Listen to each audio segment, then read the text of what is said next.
సార్థకం కావాలంటే భగవత్ సేవ మన జీవితంలో జరగాలి. మన యొక్క శరీరేంద్రియ మనతో భగవంతుని యొక్క సేవను త్రికరణ శుద్ధిగా చేసినప్పుడే మన జీవితంలో ధన్యమైంది.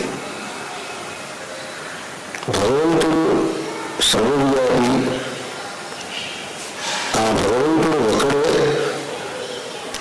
అయినా భక్తులను అనుగ్రహించుటకు భగవంతుడు అనేక రూపములను గ్రహించాడు అని శాస్త్రం చెబుతున్నది. అలా భక్తానుగ్రహం కోసం భగవంతుడు స్వీకరించిన రూపాల్లో శ్రీరామావతారం చాలా విశిష్టమైనటువంటిది. భగవంతుడు మిగిలిన అవతారాల్లో దుష్ట సంహారం శిష్ట పరిపాలనం చేశాడు. రామావతారంలో విశేషం ఏంటంటే ఆ దుష్ట సంహారం శిష్ట పరిపాలనం మాత్రమే కాకుండా స్వయంగా ధర్మాన్ని ఆచరించి చూపాడు. ప్రతి ఒక్కడికి శ్రీరామచంద్రుడు ఆదర్శ మూర్తి అయినాడు. ఆ శ్రీరామచంద్రుడి యొక్క గుణగణాల్ని వర్ణించడం ఎవరికీ శక్యం కాదు. అటువంటి సమస్త సద్గుణమూర్తి అయినటువంటి ఆ శ్రీరామచంద్రుడు సమస్త మానవాళికి ఉపాస్యుడు, ఆరాధనీయుడు, ఆదర్శ పురుషుడు ఉన్నాడు. శ్రీరామచంద్రుని యొక్క పవిత్ర చరిత్రను వాల్మీకి మహర్షి శ్రీమద్ రామాయణంలో తెలియజేశారు. వేదవేద్యే పరేపుంసి జాతే దశరథాత్మన వేద ప్రాచేదసాసీత్ సాక్షాత్ రామాయణాత్మన అని అన్నారు. వేదవేద్యుడైనటువంటి పరమాత్ముడే శ్రీరామచంద్రుడు. ఆ పరమాత్మ ప్రతిపాదకమైన వేదమే శ్రీమద్ రామాయణం అని దాని యొక్క అర్థం. అందువల్ల ఆ శ్రీరామచంద్రుని యొక్క ఉపాసన మనకు అన్ని విధములైనటువంటి శ్రేయస్సులకు కారణమవుతుంది. ఆ శ్రీరామచంద్రుని యొక్క నామజపం కానివ్వండి, ఆ శ్రీరామచంద్రుని పూజ కానివ్వండి, శ్రీమద్ రామాయణ పారాయణం కానివ్వండి, ఆ శ్రీమద్ రామాయణ కథా ప్రవచనం కానివ్వండి, తత్శ్రవణం కానివ్వండి, ఇవన్నీ కూడా అపరిమితమైనటువంటి శ్రేయస్ప్రదమైన కార్యములు. ఇటువంటి కార్యములను జరిపించడం ఆ జరిపించిన వాళ్లకు, దాంట్లో పాల్పంచుకున్న వాళ్లకు అందరికీ సకల సుఖప్రదం, మంగళప్రదం అవుతుంది. గుంటూరులో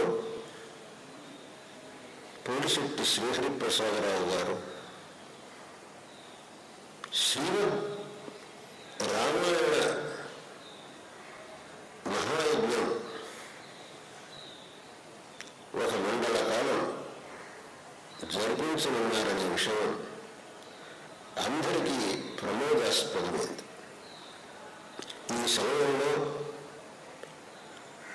108 మంది శ్రీమద్ రామాయణ పారాయణ చేయటం, శ్రీమద్ రామాయణ ప్రవచనాలు, రామనామ లేఖనం, శ్రీరాముల వారికి కళ్యాణోత్సవాలు జరిపించడం, రాముల వారికి 1,00,000 తులసి పూజలు, మిగులుగా శ్రీరామచంద్రుడికి ఏ విధంగా మనం కైంకర్యం చేయడానికి వీలవుతుందో ఆ అన్ని విధములైనటువంటి సేవలు ఈ సందర్భంలో చేయనున్నారనే విషయం అత్యంత హర్షప్రదంగా ఉంది. దీంట్లో అనేక మంది విద్వాంసులు పాల్గొంటారు, అనేక మంది వైదికులు పాల్గొంటారు, అనేక మంది ఈ సేవలో తమ యొక్క కైంకర్యాన్ని అందజేస్తారు. అనేక మంది ఈ పవిత్రమైన కార్యక్రమాన్ని తిలకించి ధన్యులవుతారు. వీళ్ళందరికీ ఆ శ్రీరామచంద్రమూర్తి సర్వవిధంగా అనుగ్రహించుగాక. శ్రీహరిప్రసాదరావు గారు నడిపించే ఈ కార్యక్రమం అత్యంత వైభవంగా జరిగి సకల సన్మంగళములను అందరికీ అందించే విధంగా సకల జన ఆనందకరంగా అవుగాక అని ఆశీర్వదిస్తున్నాం.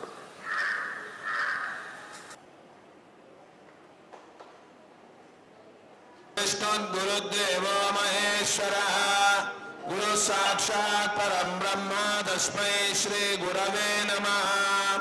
భారతే కరుణాపాత్రం భారతే పదభూషణం భారతే పదమారూఢం భారతే తీర్థమాశ్రయే.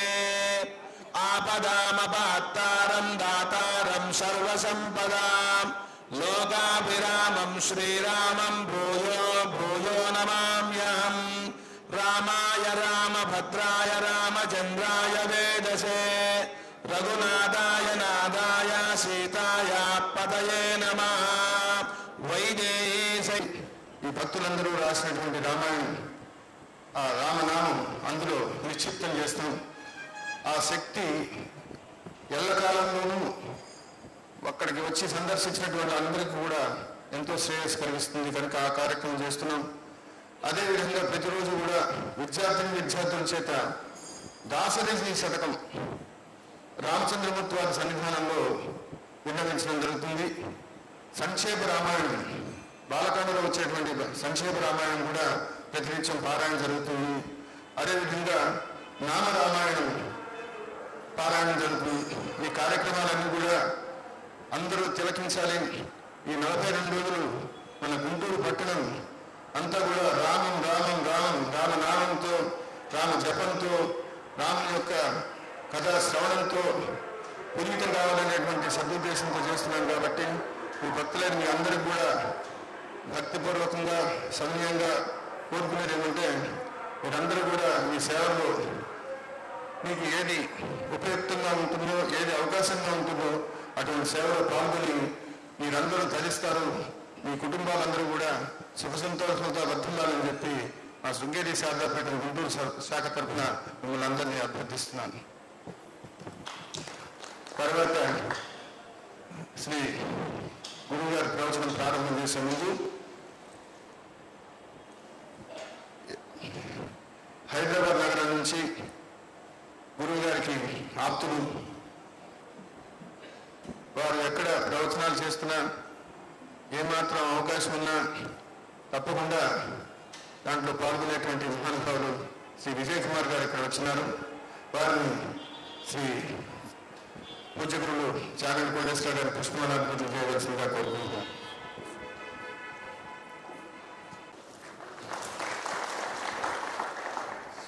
అదేవిధంగా శిష్యులు, పుత్ర సమానులు, గురుగారు ప్రసంగాలు వినే వారందరికీ కూడా వారి పేరు సుపరిచితం. వారిని వారు విశ్వకర్మని చెప్తూ ఉంటారు. అయ్యప్ప స్వామివారి దేవస్థానంలో జరిగేటువంటి క్రతువులు, ఆ కార్యక్రమాలు చూడాల్సిందే కానీ చెప్పనలేవి కాదు. అటువంటి వాటిని చక్కగా నిర్వహిస్తూ కాకినాడ పట్టణానికి నేను మొట్టమొదటి గురువు గారు ఇక్కడికి వచ్చినప్పుడే చెప్పాను, మోక్షదాయకమని 7 క్షేత్రాలు చెప్తారు, ఈ 8వ క్షేత్రంగా కాకినాడని చేర్చాలని. అటువంటి మహానుభావుడు శ్రీ గోపాలకృష్ణమూర్తి గారు ఎక్కడున్నారు. వారిని కూడా పూజ్య గురువుని పుష్పమాలాభివృద్ధి చేయవలసిందిగా కోరుకుంటున్నారు.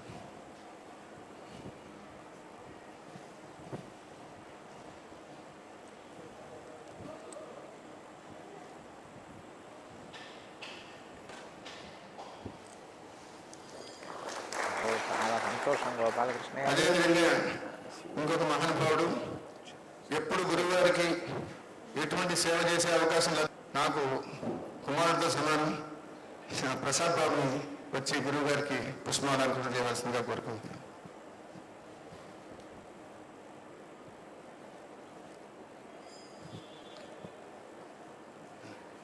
అదే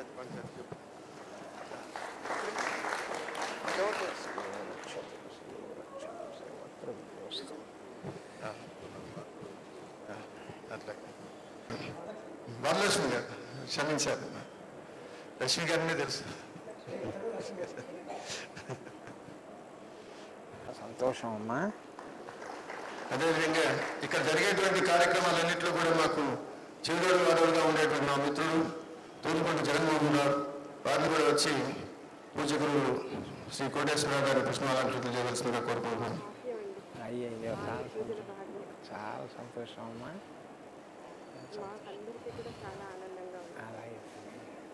ప్రసాద్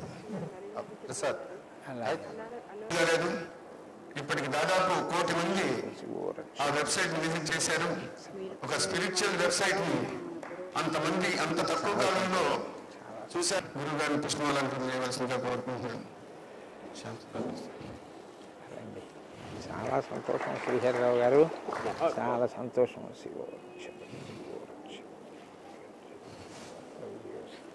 ప్రశంసించకూడదు కానీ ఏ తండ్రి అయినా గొప్పగా ఫీల్ అయ్యేటువంటి ఒక వ్యక్తి నా కుమారుడు శ్యామ్ సుందర్.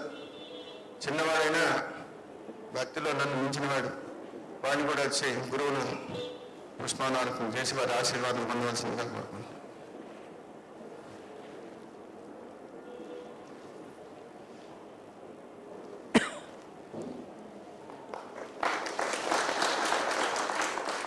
ఆయుష్మాన్ భవ శివో రక్షతు సర్వత్ర విజయోస్తు సంకల్పిత కార్యేణ నిర్విఘ్నేన పరిసమాప్తి సిద్ధిరస్తు. మీరందరూ గురువుల వారి ప్రవచనం వారి అమృత విష్ణుం శశివర్ణం చతుర్భుజం ప్రసన్నవదనం ధ్యాయేత్ సర్వవిఘ్నోపశాంతయేత్.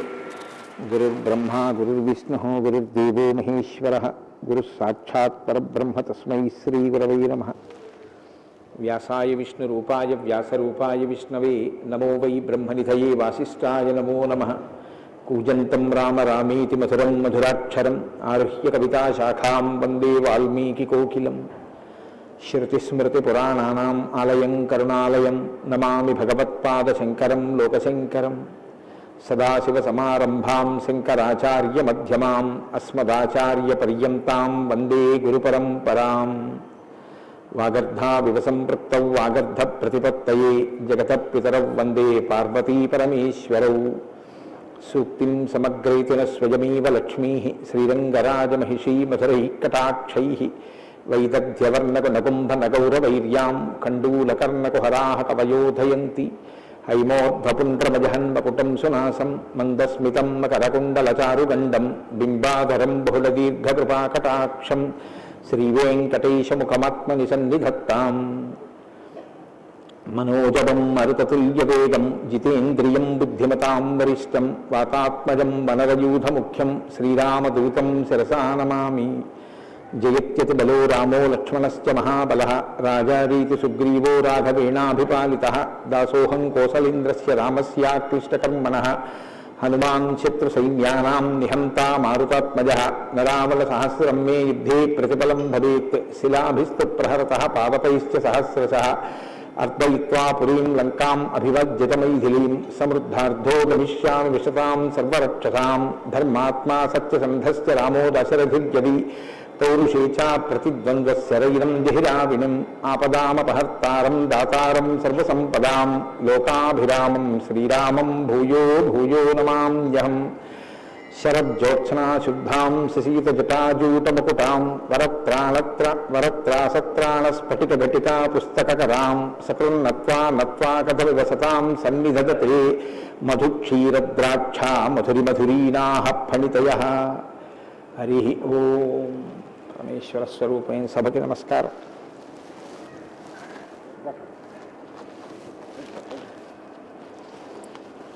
శంకర భగవత్పాదుల చేత ప్రతిష్ఠించబడినటువంటి భారతదేశం 4 మూలలా ఉన్నటువంటి 4 పీఠాలలో సార్వభౌమ పీఠంగా పరిగణింపబడినటువంటి దక్షిణ భారతదేశంలోని శృంగగిరి పీఠానికి ఆధ్వర్యం వహిస్తున్న పూజ్యపాదులు శ్రీ శ్రీ శ్రీ భారతీ తీర్థస్వామి వారి యొక్క దివ్యమైనటువంటి సందేశంతో ప్రారంభమై వారి యొక్క అనుగ్రహ ఆశీస్సులతో ప్రారంభమైన ఈ శ్రీరామాయణ యజ్ఞ కార్యక్రమంలో 42 రోజుల పాటు 7 రోజులు ఒక కాండ చప్పున 6 కాండలు 6 ఏళ్ళు 42 రోజులలో పూర్తి చేసి చిట్ట చివర పట్టాభిషేకం వరకు శ్రీరామాయణాన్ని సంపూర్ణంగా ప్రవచనం చేసేటటువంటి భాగ్యం నాకు కలగడం పరమేశ్వరుని యొక్క నిర్హేతుక కృపాకటాక్ష వీక్షణంగా భావన చేస్తున్నాను. శ్రీరామాయణం నిజంగా శ్రీరామాయణం. ఎందుచేత నేను ఈ మాట అంటున్నానంటే ఇప్పుడే మీరు పీఠాధిపతుల యొక్క అనుగ్రహ భాషణంలో విన్నారు. వేదవేద్యే పరే పుంసి జాతే దశరథాత్మజే వేద ప్రచేత సాదాసీత్ సాక్షాత్ రామాయణాత్మన అంటారు.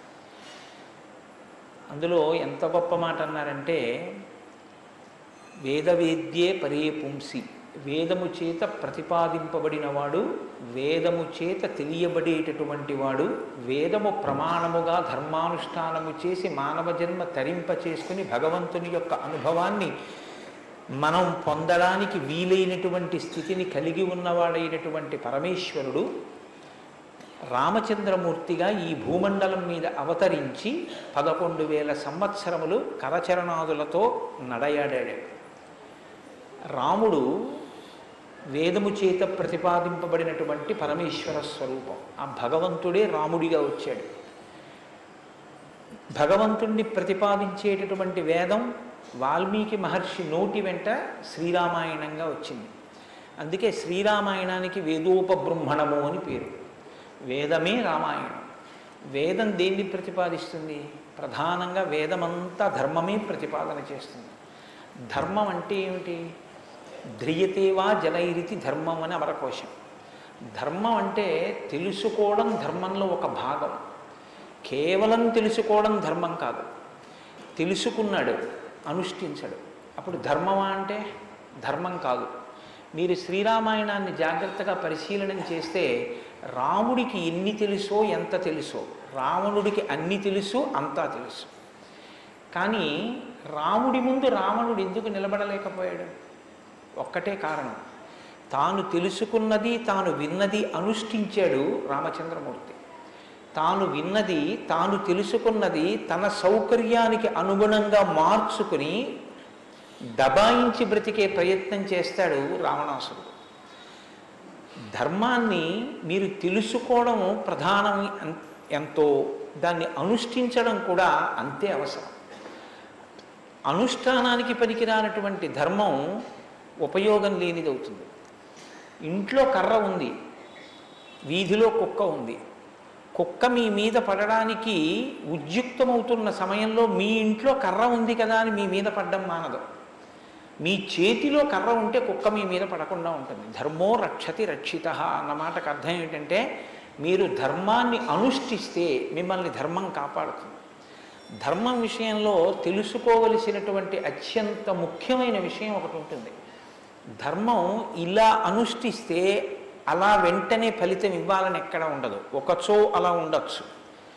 ధర్మం ఎటువంటిదంటే పంట పండడం కోసమని చెప్పి వ్యవసాయదారుడు భూమిని దున్నడం మొదలు పెడతాడు. భూమిని దున్నగానే పంట పండుతుందా? భూమిని దున్నిన తరువాత వర్షం పడే వరకు ఎదురు చూడాలి. వర్షం పడితే పంట పండుతుందా? విత్తనాలు వేయాలి. విత్తనాలు వేస్తే పంట పండుతుందా? మొలకలెత్తాలి. మొలకలెత్తినంత మాత్రాన పంట పండుతుందా? దానికి చీడ పీడ పట్టకుండా సస్యరక్షణ చేసుకోవాలి. 6 గాలము శ్రమిస్తే చిట్ట చివర ఆ పంట బాగా చేతికొచ్చి ఫలసాయాన్ని ఇస్తుంది.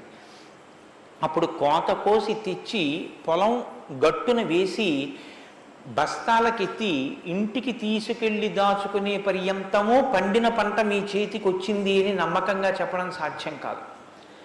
ధర్మం కూడా అంతే. ఇవాళ మీరు ధర్మం చేశారు అని వెంటనే ఫలితం ఇవ్వదు. అధర్మం కూడా అంతే. మీరు ఇవాళ అధర్మం చేశారు అని వెంటనే ఫలితం ఇవ్వదు. లోకంలో మీరు చూస్తూ ఉంటారు, ఒక్కొక్కడు చాలా పాపాచరణముతో ఉంటాడు. ఈశ్వరుని యందు భక్తి ఉండదు. శాస్త్రం ఏది వద్దందో అది చేస్తూ ఉంటాడు, కానీ సర్వసుఖములను అనుభవిస్తూ ఉంటాడు. మనకేమనిపిస్తుందంటే ఆయన ఈశ్వరుణ్ణి ధిక్కరించాడు కదా, ఆయన ఏం ధర్మం పాటించట్లేదు కదా, ఆయన ఏం వేద ప్రమాణాన్ని అంగీకరించట్లేదు కదా, ఆయన సంతోషంగా సుఖంగా ఉన్నాడు. అన్నీ విని అన్నీ నమ్మి అన్నీ విశ్వసించి వేదమును ప్రమాణముగా స్వీకరించి ధర్మమును అనుష్ఠించినటువంటి నేను కష్టాలు పడుతున్నాను. ఏమిటి ఉపయోగం ఈ ధర్మం పట్టుకుంటే అనిపిస్తుంది. ధర్మం పట్టుకోవడం ఎటువంటిది అంటే పంట పండడం కోసమని పొలం దున్నడం లాంటిది. పొలం దున్ని కష్టపడిన వాడికి పంట ఎప్పటికైనా చేతికొచ్చినట్టే. ధర్మాన్ని అనుష్ఠించిన వాడికి కూడా ధర్మం కాపాడి తీరుతుంది. అధర్మం ఇంటికి అంటుకున్నటువంటి చిన్న మంట లాంటిది. చిన్న మంటే కదా నన్ను ఏం చేస్తుందని పడుకున్న వాడికి చిట్ట చివర ఇల్లంతా ఎలా కాలిపోతుందో, అధర్మంలో మనం ఉన్నామని తెలుసుకుని అధర్మ పథంలోంచి బయటికి వచ్చే ప్రయత్నం చేయకపోతే చిట్ట చివరికి జరిగేటటువంటి పరిణామం కూడా అలాగే ఉంటుంది. కాంచన లంక ఉంది, అంత బలగం ఉంది, అంత గొప్ప సుఖాలు అనుభవించాడు. 10 తలకాయలు ఉన్నాయి, గొప్ప తపస్సు ఉంది, ఈశ్వరుడి యొక్క అనుగ్రహాన్ని పొందాడు, పరమేశ్వరుణ్ణి సాకారంగా దర్శనం చేశాడు, పుష్పక విమానం ఎక్కి ప్రపంచమంతా తిరిగాడు. చిట్ట చివరికి ఏమయ్యాడు? అధర్మాన్ని పట్టుకున్నందుకు కడుపున పుట్టినటువంటి బిడ్డల దగ్గర నుండి భార్య చిట్ట చివర ఏడుస్తూ యుద్ధభూమిలోకి వచ్చి నువ్వు అధర్మాన్ని పాటించడం వల్లే ఇటువంటి చావు చచ్చావని మండోదరి గుండెలు బాదుకుని ఏడ్చేటటువంటి స్థితిని రావణుడు పొందాడు. ప్రతి క్షణం ధర్మాన్ని అనుష్ఠించాడు. ఎంత ఓపికగా అనుష్ఠించాడంటే ఎన్ని కష్టాలైనా రాని ఆయనకి కావలసింది మాత్రం ఒక్కటే, ధర్మం. ధర్మమా సుఖమా, ధర్మమా కష్టమా, ధర్మమా ప్రయోజనమా, ధర్మమా అడ్డదారా, ధర్మమా కోరిక తీరడమా, మీరు పక్కన ఏవి పెట్టి చూడండి, శ్రీరామచంద్రమూర్తి జీవితం అంతా ఒకటి, ధర్మమే. వాళ్ళన్నాడు సుగ్రీవుడితో ఎందుకు స్నేహం చేశావు?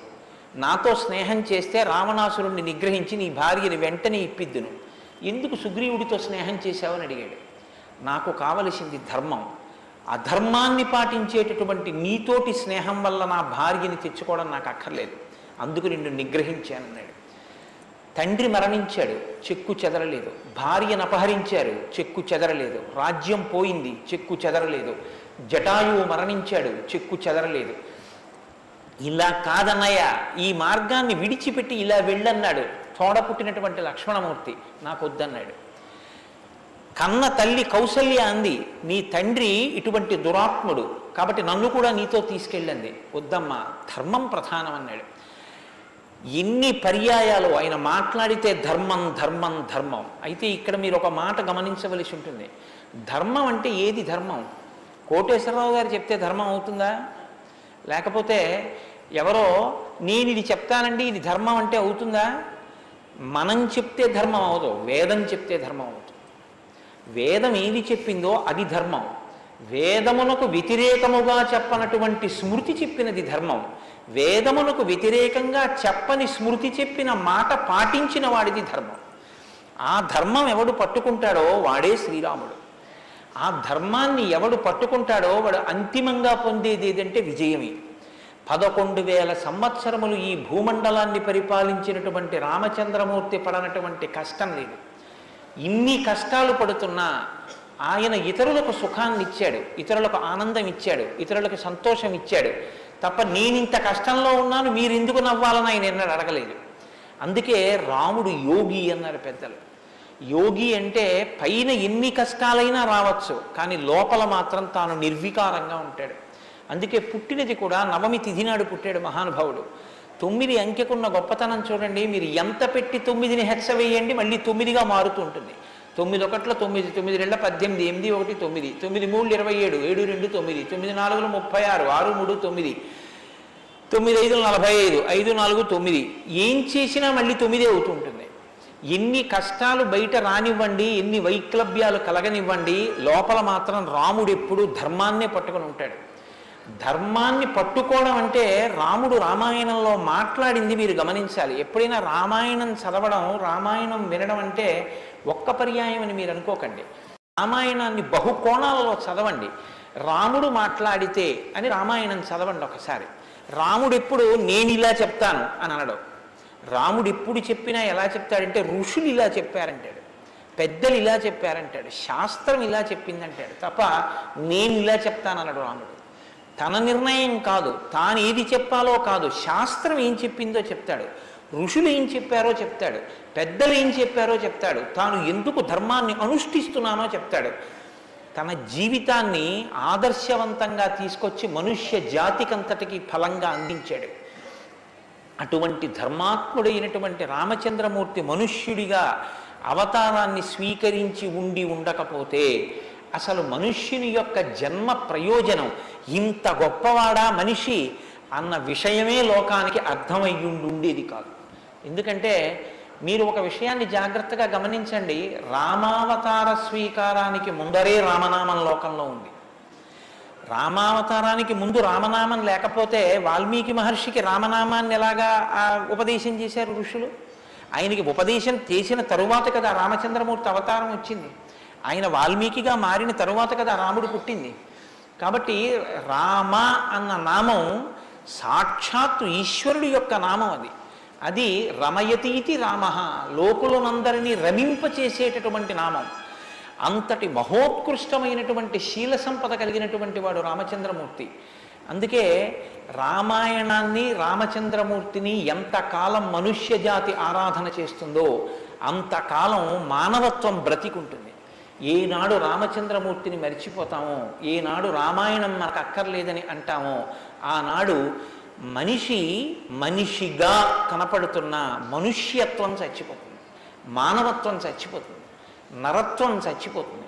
అది పోయిన నాడు నరజన్మ యొక్క ప్రయోజనమే పోతుంది. అందుకే మీరు చూడండి, విష్ణువు దశావతారములను స్వీకరించారు. వేదోద్ధారణ, మందరాభరణ, పృథ్వీధర్మ నిర్మాణ, ప్రహ్లాదత్రాణ, బలిప్రతారణ, నృపాహంకార నిర్వాపన, వైదేహీరమణ, ధనంజయ జయ వ్యాపార పారీణ, ఛోడీ దివ్యత్కరుణ, తమోహరణ, తండ్రి వెంకటేశ ప్రభో. ఇన్ని అవతారాలు స్వీకరించినా ఆ అవతార పరిసమాప్తి అయిపోయిన తరువాత మనం పిలిస్తే ఇక లక్ష్మీనారాయణులని పిలుస్తాం. ఒక వామనమూర్తి అవతార పరిసమాప్తి అయిపోయింది, ఏమంటాం? లక్ష్మీనారాయణులు. ఒక పరశురాముడు, లక్ష్మీనారాయణులు. ఒక మత్స్యావతారం, లక్ష్మీనారాయణులు. ఒక్క సీతారాముల అవతారంలో మాత్రం యుగాలు మారిపోయినా ఆ అవతారాన్ని సీతారాములనే పిలుస్తాం. భార్యాభర్తలు ఎలా బతకాలో నేర్పినటువంటి అవతారం రామావతారం. అన్నదమ్ములు ఎలా బతకాలో నేర్పిన అవతారం రామావతారం. తండ్రి కొడుకులు ఎలా బతకాలో నేర్పిన అవతారం రామావతారం. ఒక ఉద్యోగి యజమాని ఎలా బతకాలో నేర్పిన అవతారం రామావతారం. చివరికి ఎంత కష్టం కడుపులో ఉన్న రాజారాముడిగా సింహాసనం మీద కూర్చోవలసి వస్తే ప్రజల్ని కన్నబిడ్డల్లా పరిపాలించగలిగినటువంటి, ధర్మాన్ని నిలబెట్టుకోగలిగినటువంటి, సంపూర్ణత్వాన్ని సంతరించుకున్నటువంటి మనుష్య స్థితిని పొందిన అవతారం రామావతారం. మీకు జీవితంలో అనుష్ఠాన పర్యంతంలో ఎక్కడ ఏ విషయం గురించి అనుమానం వచ్చినా మీకు రామాయణం జీర్ణమైతే మీకు వెంటనే శ్రీరామాయణం జ్ఞాపకానికి వస్తుంది. అప్పుడు రాముడు ఇలా ప్రవర్తించాడు అని మీకు జ్ఞాపకం వస్తుంది. రామాయణం మీకు జీర్ణమైతే మీ భాష తీరు మారిపోతుంది. రామాయణం మీకు జీర్ణమైతే మాట ఎంత గొప్పదో మీకు అర్థమవుతుంది. నేను అందుకే మీకు మనవి చేశాను, రామాయణాన్ని రామాయణంగా చదవకండి అని. రామాయణం జ్యోతిష శాస్త్రం, రామాయణం వాస్తుశాస్త్రం, రామాయణం ధర్మశాస్త్రం, రామాయణం వాక్కు, రామాయణం ధర్మ పరిపాలన, రామాయణం న్యాయం, రామాయణం సామాజిక శాస్త్రం, రామాయణం శకున శాస్త్రం, రామాయణం పర్యావరణం, రామాయణం గురుభక్తి, రామాయణం శిష్యధర్మం. మీ ఇష్టం, ఎలా చదవండి, రామాయణం అలా వస్తుంది. మీకు ఇచ్చినది మట్టి ముద్ద, మీరు దాంతో మూకుడు చేసుకుంటారో, పళ్ళెం చేసుకుంటారో, ప్రమిద చేసుకుంటారో, గిన్నె చేసుకుంటారో, గరిటె చేసుకుంటారో మీ ఇష్టం. రామాయణాన్ని మీరు ఎలా చూడాలనుకుంటే మీకు అలా కనపడుతుంది. శ్రీరామాయణానికి ఉన్న గొప్పతనం ఏమిటంటే వాల్మీకి మహర్షి ఎవ్వరికీ కూడా కితాబులు ఇవ్వరు. రావణాసురుడు దుష్టుడని వాల్మీకి మహర్షి అనరు. వాల్మీకి మహర్షి చెప్పేది ఇలా చేశాడని చెప్తారు. తెల్లవారకట్ట లేచాడు, పరస్త్రీ పట్ల కామంతో మనసు కదిలింది. నీకు నచ్చి నీకు కూడా అలా ఉండాలనుకుంటే నీ ఇష్టం, నీ తల కూడా తెగిపోతుంది. నీవు కూడా పుత్రమిత్ర కళత్రాదులతో భంగపాటు పొందుతావు. రాముడు నిద్రలేస్తూనే నదీ స్నానం చేసి సంధ్యావందనం చేశాడు. నువ్వు రాముడిలా ఉండాలనుకుంటే 7 తరాలు తరిస్తాయి. నీకేది కావాలో నువ్వు నిర్ణయించుకో. రాముడు గొప్పవాడని చెప్పరు, రావణుడు తక్కువవాడని చెప్పరు. నువ్వేది తెలుసుకోవాలో అది నువ్వు తెలుసుకొని అనుష్ఠించాలి. అది శ్రీరామాయణం యొక్క గొప్పతనం. అంత గొప్ప అవతారంలో రాముడు ఎప్పుడు మాట్లాడినా ఋషివాక్కుని సమర్థిస్తాడు. రాముడు ఎప్పుడు మాట్లాడినా వేదవాక్కుని సమర్థిస్తాడు. రాముడు ఎప్పుడు మాట్లాడినా ధర్మాన్ని సమర్థిస్తాడు. ఇది మీరు బాగా జ్ఞాపకం పెట్టుకోవాలి. మనం శ్రీరామాయణం వింటున్నది శృంగగిరి పీఠంలో వింటున్నాం. అదేమిటంటే పీఠ శాఖ కదా అని మీరు అనొచ్చు. ఆత్మావై పుత్రనామాసి, కొడుక్కి తండ్రికి అభేదం. బింబానికి బింబం ఎందులోంచి వచ్చిందో ఆ బింబం వచ్చినటువంటి లేదా ప్రతిబింబం పుట్టిన బింబం రెండు ఒకటే. అద్దం ముందు నిలబడితే నా ప్రతిబింబం కనబడితే ఆ ప్రతిబింబం బొట్టు పెట్టుకోలేదనుకోండి, దిక్కుమాలిన ప్రతిబింబమా బొట్టు పెట్టుకోవద్దా, తప్పు కదా అని ప్రతిబింబానికి బొట్టు పెడితే నాకు బొట్టు వస్తుందా? బింబానికి బొట్టెట్టుకుంటే ప్రతిబింబానికి బొట్టు వస్తుంది. బింబానికి ప్రతిబింబానికి తండ్రికి కొడుక్కి గురువుకి శిష్యుడికి అభేదమైతే గుంటూరు శృంగగిరి పీఠ శాఖకి ఎక్కడో కర్ణాటక రాష్ట్రంలో ఉన్న శృంగగిరి పీఠానికి నా దృష్టిలో అభేదం. శృంగగిరి పీఠంలో కూర్చొని శ్రీరామాయణ ప్రవచనం చెయ్యవలసి వస్తే నేను ఒక మాట చెప్పకుండా రామాయణాన్ని ప్రారంభించేస్తే నేను ఒక పొరపాటు చేసిన వాడిని అవుతాను. ఇన్ని పీఠాల్ని స్థాపించినటువంటి శంకర భగవత్పాదులు అవతార పరిసమాప్తి చేస్తూ ఒక మాట చెప్పారు, వేదో నిత్యమధీయతాం తదుదితం కర్మస్వనుష్ఠీయతాం. ప్రతిరోజు వేదం చదువుకో. నువ్వు చేసే ఏ కర్మ అయినా వేదం ఎలా చెప్పిందో అలాగే చెయ్యి, అంతేకాని నీ స్వంత బుద్ధితో ఏ పనిని చెయ్యవద్దు. వేదో నిత్యమధీయతాం తదుదితం స్వకర్మస్వనుష్ఠీయతాం దుస్తర్కాస్తు విరమ్యతాం. ఈశ్వరుడు నోరిచ్చాడు కదా అని నీ చిత్తం వచ్చినట్టుగా వాదనలు చేయవద్దు. నువ్వు ఏది మాట్లాడినా శృతిశిరపక్షస్వనుష్ఠీయతాం. ఉపనిషత్తులు ఏం చెప్పాయో, వేదం ఏం చెప్పిందో దాన్ని సమర్థించడానికి నీ వాగ్బలాన్ని ఉపయోగించు. అంతేకాని ఈశ్వరుడు వాక్కు ఇచ్చాడు కదా అని నీ ఇష్టం వచ్చినట్టు నువ్వు మాట్లాడితే చూడలేదు, లెక్క కట్టుకోలేడని నువ్వు అనుకోవద్దు. లెక్క కట్టేవాడు ఒకడున్నాడు. మీరు చూడండి, 84 లక్షల జీవరాశులు ఈ ప్రపంచంలో ఉన్నాయి. 84 లక్షల జీవరాశుల్లో 83,99,999 జీవరాశులకు వాక్కు లేదు. ఒక్క నరజన్మకే వాక్కు ఉంది. మళ్ళీ ఈ నరజన్మలో కొంతమంది మాత్రమే ఆ మాట చెప్పగలరు. కొంతమంది నరులుగా జన్మించిన నోరు విప్పి రామా అని గట్టిగా అనరా అంటే రామా అని అనలేరు. అది వారి దురదృష్టం. కానీ మనం భగవన్నామమును పలకగలం. భగవన్నామం పలికి తరించగలిగినటువంటి భాగ్యం మనకుంది. హరునకు విభీషణున కద్రిజకున్ తిరుమంత్రరాజమై కరికి నహల్యకున్ ద్రుపద కన్యకు నార్తి హరించు చుట్టమై బరగిన ఎట్టి నీ పతితపావన నామము నాదు జిహ్వపై నిరంతరము నటింపచేయుమి కదా చరది కరుణాపయోనిధి అని వేడుకున్నాడు గోపరాజు గారు. నాకేం అక్కర్లేదయ్యా స్వామి, నీ నామం నా నాలుక మీద నర్తింపచేయవయ్యా చాలన్నాడు. పవి పుష్పంబగు అగ్ని మంచగు నాకోపావం భూమిస్థలంబగు శత్రుండతిమిత్రుడవు విషము దివ్యాహారమౌనెన్నగా అవనీమండలి లోపలం శివ శివేచ్ఛాభాషణోల్లాసకిన్ శివ నీ నామము సర్వవస్యకరమౌ శ్రీకాళహస్తీశ్వర. నాకు నీ శివనామం నా నాలుక మీద నర్తించాలని కోరుకున్నాడు ధూర్జటి. భగవన్నామం చెప్పుకుంటే చాలని ఆ నామ ఉన్నందుకు వెంపర్లాడారు. అంత్యకాలమునందు ఆయాసమును నిన్ను తలుచునో తలపనో తలతునిపుడి నరసింహ నరసింహ నరసింహ లక్ష్మీ చ దానవంతక కోటి భానుతేజ గోవింద గోవింద గోవింద సర్వేశ పన్నగాధిపశాయి పద్మనాభ అని 2 చేతులిచ్చి నమస్కారం చేసి చిట్ట చివర ప్రాణం పోయేటప్పుడు ఆవేళ యమదూతల అగ్రహంబున వచ్చి ప్రాణముల్ పెకలించి పట్టునప్పుడు కపవాత పైత్యముల్ కప్పగా శ్రమచేత కంపముద్భవమంది కష్టపడుచు నారాయణాయంచు నా జిహ్వతో నిన్ను పిలుతునో శ్రమచేత పిలువలేనో నాటికిపుడి నీ నామస్మరణ చేతు చెవినిడవయ్య భూషణ వికాస శ్రీధర్మపుర నివాస దుష్ట సంహార నరసింహ దురిత దూరాన్ని గుండెలు బాదుకున్నాడు నరసింహచతక కర్త. ఆ భగవన్నామం పలికేటటువంటి భాగ్యం ఉన్న ఏకైక ప్రాణి సృష్టిలో కేవలం మనుష్యుడే. అటువంటి మనుష్యుడికి ఇచ్చినటువంటి అదనపు వరం భగవత్ కథాశ్రవణం. ఈశ్వర కథ వినగలడు. ఆ ఈశ్వర కథ వింటేనే సమస్త సంసార భ్రమణ పరితాపోపశమనం అంటారు శంకర భగవత్పాదులు. గలంతి శంభోత్వచ్చరిత చరిత కిల్బిషరజో దళంతి ధీకుల్యాశ్వరతి పతంతి విజయతాం దిశంతి సంసార భ్రమణ పరితాపోపశమనం వసంతి మచ్చేతో హృదవు విశివానందలహరి అంటారు. సంసార భ్రమణ పరితాపోపశమన కారణమైనటువంటి భగవంతుని యొక్క కథాశ్రవణము చేసి నోటితో జుర్రుకున్నటువంటి పదార్థాలు సప్తధాతువులతో నిర్మింపబడిన ఈ దేహాన్ని పోషిస్తే భగవంతుని యొక్క కథని చెవులతో జుర్రుకున్నటువంటి వాడు మళ్ళీ పుట్టవలసిన అవసరం లేకుండా పునరపి జననం పునరపి మరణం పునరపి జనని జఠరే చయనం ఇహ సంసారే బహుదుస్తారే కృపయాపారే పాహి మురారే అని ఆ భగవన్నామామృతాన్ని చెవులలోంచి లోపలికి జుర్రుకున్నటువంటి వాడు పునరావృత్తి రహిత శాశ్వత శివ సాయుధ్య స్థితిని పొందగలుగుతున్నాడు. ఇటువంటి భాగ్యం కలిగినటువంటి ప్రాణి మనుష్యుడు. ఆ మనుష్యుని యొక్క జీవితం ఎంత గొప్పదో, అసలు నరుడంతే ఎంత గొప్పవాడో నిరూపించినటువంటి అవతారం రా. మనుష్య జన్మ అంటే అంత చులకనగా చూడబడినటువంటి రోజుల్లో నరుడంటే ఎంత గొప్పవాడో నిరూపించి చూపించాడు. అందుకే ఆయన అవతార పరిసమాప్తి చెయ్యాలి అంటే రావణ సంహారం చేసేసి అవతార పరిసమాప్తి చేసేయచ్చు. కానీ ఆయన అలా చేయలేదు, ప్రతిజ్ఞ చేశారు. దశవర్ష సహస్రాన్ని దశవర్ష శతానిచ, నేను 11,000 సంవత్సరములు ఈ భూమండలం మీద నడుస్తానన్నారు. దేని కొరకు అంటే 11,000 సంవత్సరములు నేను ఈ భూమి మీద ఉండి భార్యాసహితుడనై బిడ్డల్ని కని ధర్మాన్ని అనుష్ఠించి ఒక నరుడు ధర్మాన్ని పట్టుకుంటే ఎంత గొప్పవాడు కాగలడో నిరూపిస్తానన్నాడు రాముడు.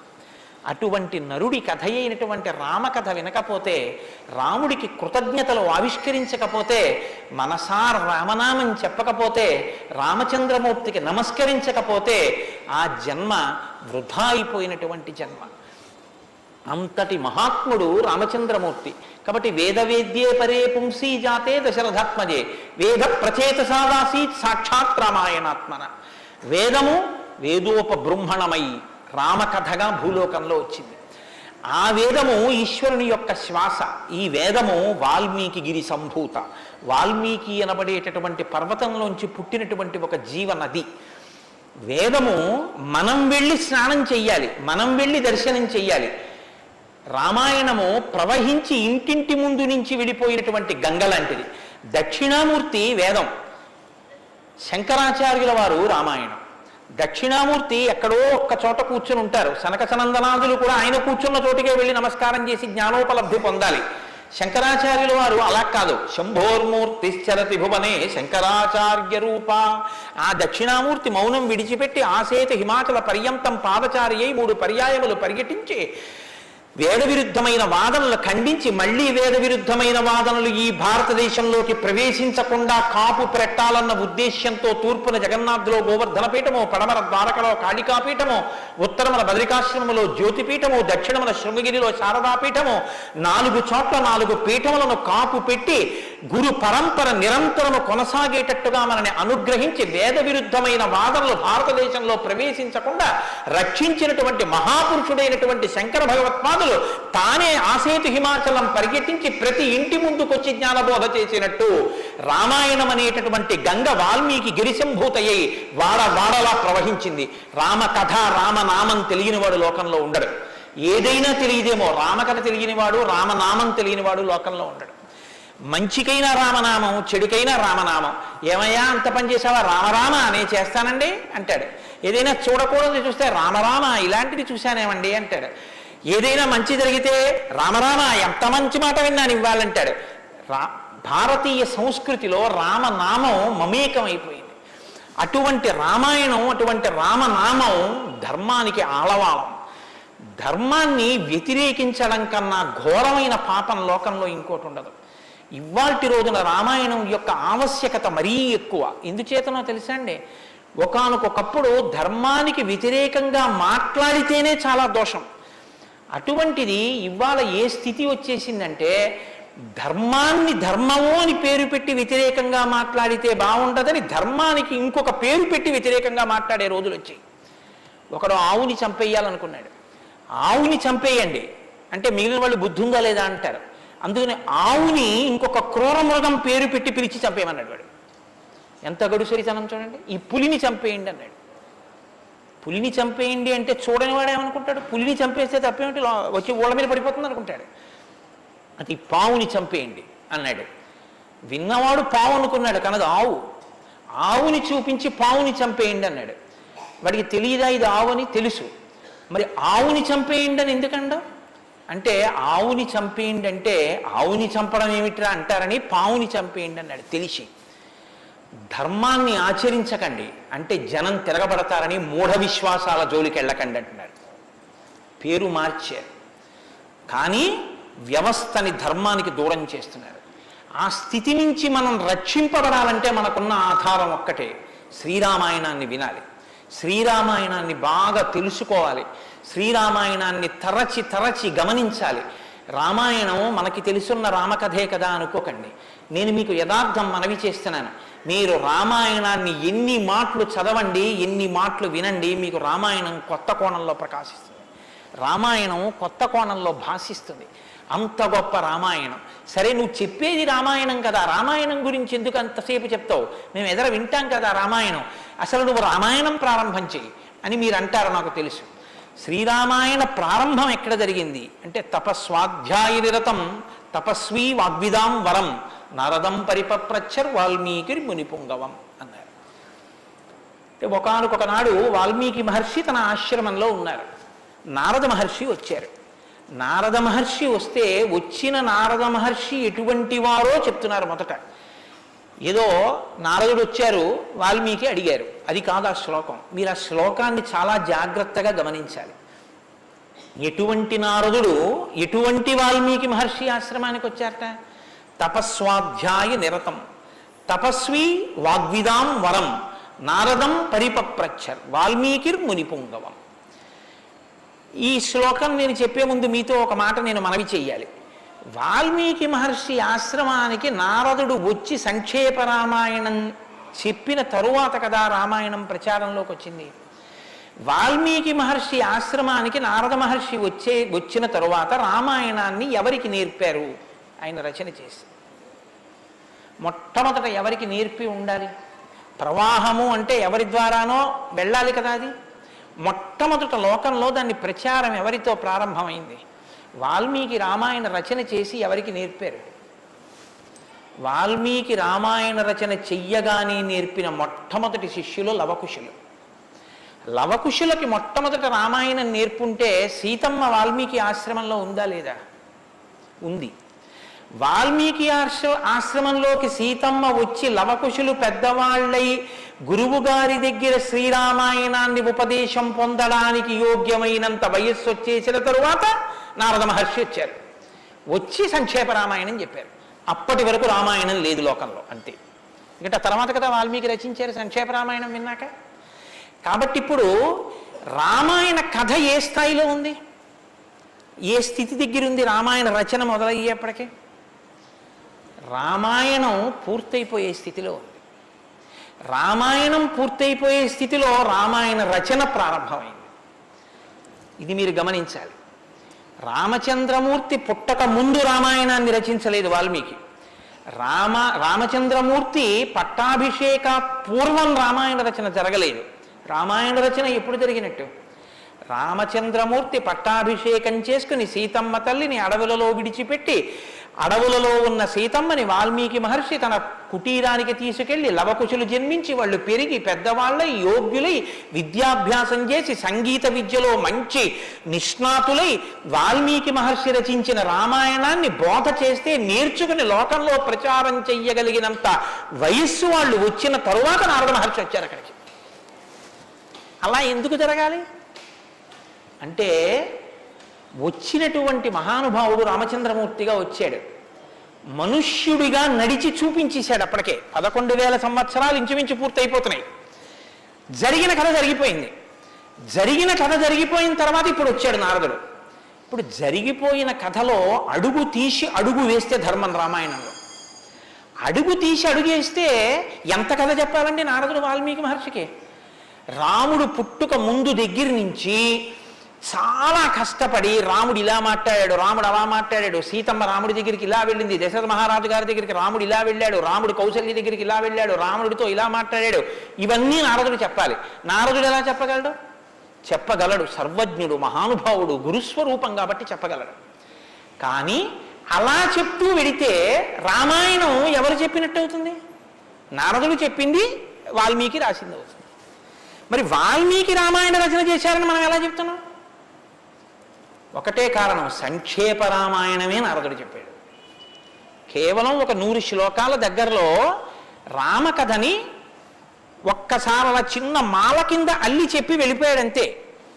మిగిలిన రామకథ రాముడు ఎలా కదిలాడో, ఎలా అడుగేశాడో, ఎలా నడిచాడో, ఎలా మాట్లాడాడో ఇవన్నీ వాల్మీకి మహర్షికి కనపడ్డాయి. ఎప్పుడు? అయిపోయాక కదండి.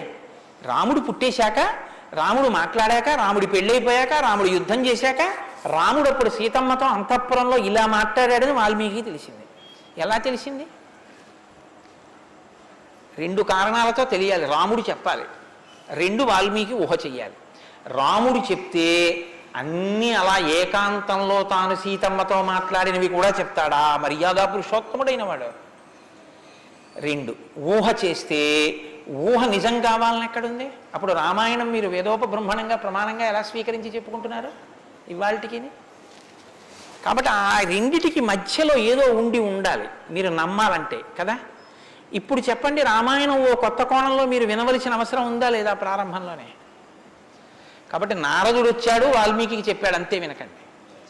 ఎటువంటి నారదుడు వచ్చాడు, ఎటువంటి వాల్మీకి చెప్తున్నాడు, అసలు ఏ స్థితిలో ఉన్నారు ఇప్పుడు వాల్మీకి మహర్షి అంటే, సీతమ్మ తల్లి ఆయన ఆశ్రమంలో ఉంది. సీతమ్మ తల్లి ఊరట పొందడానికి కావలసిన వాతావరణం ఆశ్రమంలో ఉంది.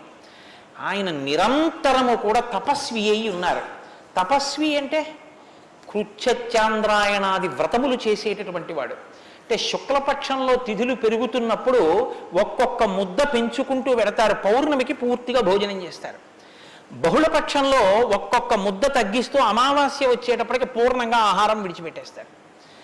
ఇలా విడిచిపెట్టి నిరంతరం వేదం చదువుకుంటూ వేదము చేత ప్రతిపాదింపబడిన పరమేశ్వర స్వరూపాన్ని ఇక్కడ అనుభవంలోకి తెచ్చుకునే ప్రయత్నం చేస్తారు. అహం బ్రహ్మాస్మి అంటే అది కదండి, శృంగగిరి పీఠానికి మహావాక్యం అహం బ్రహ్మాస్మి, నేనే ఈశ్వరుడను అన్న వాక్యాన్ని అనుభవపూర్వకం చేసుకోవాలి. దానికి వ్రతం అంతా కర్మాచరణం.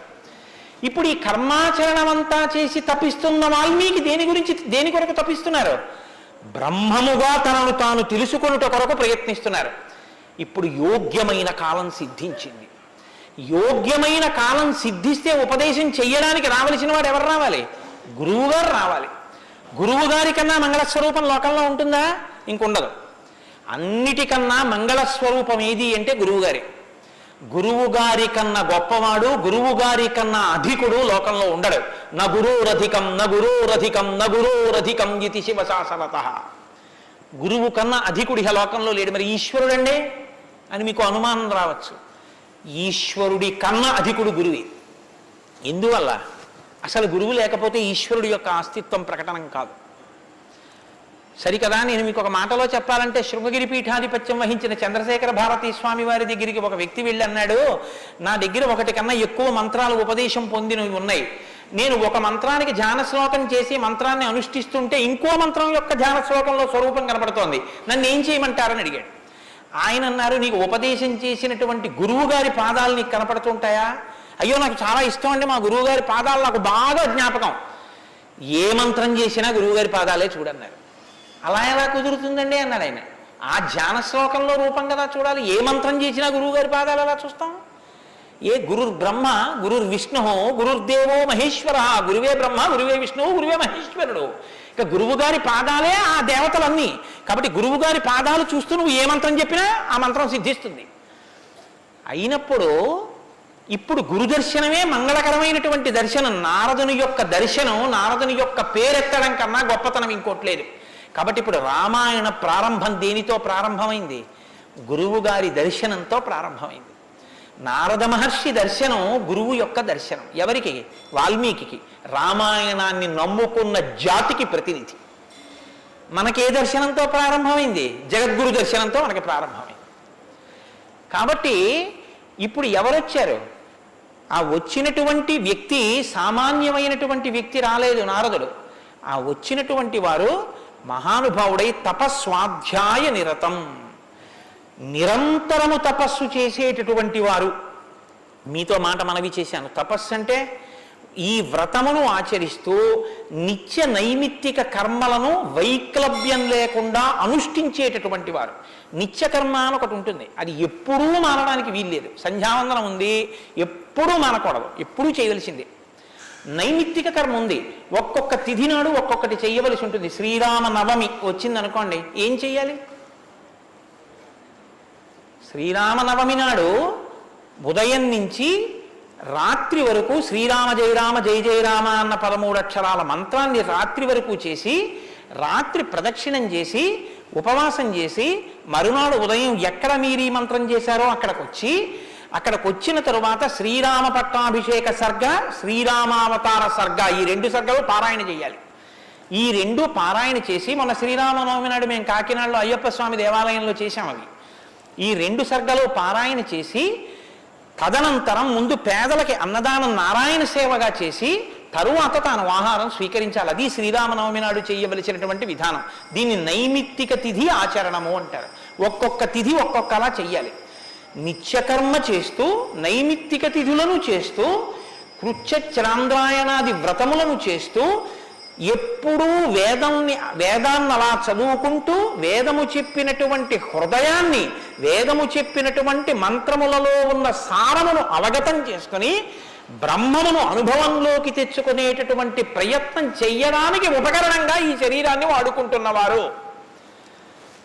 ఎంత తేడా ఉందో మీరు గమనించండి.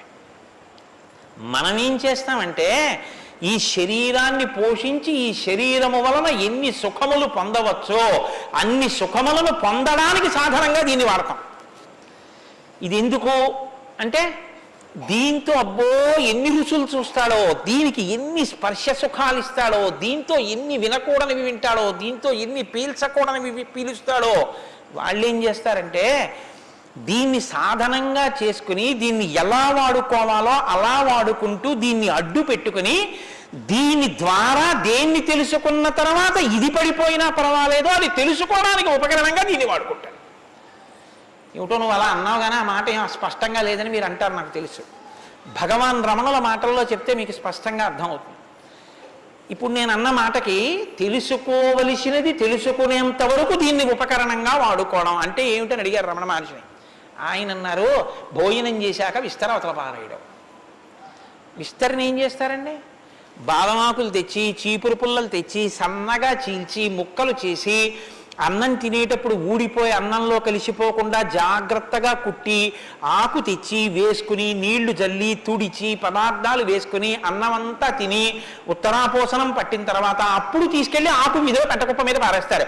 అంతేగాని ఆకు పుట్టింది ఎందుకు అంటే ఆకు పుట్టింది ఎందుకు అంటే చివరి పెంటకుప్ప మీద పారేయడమేనండి, అది పారేస్తాం అంటారా?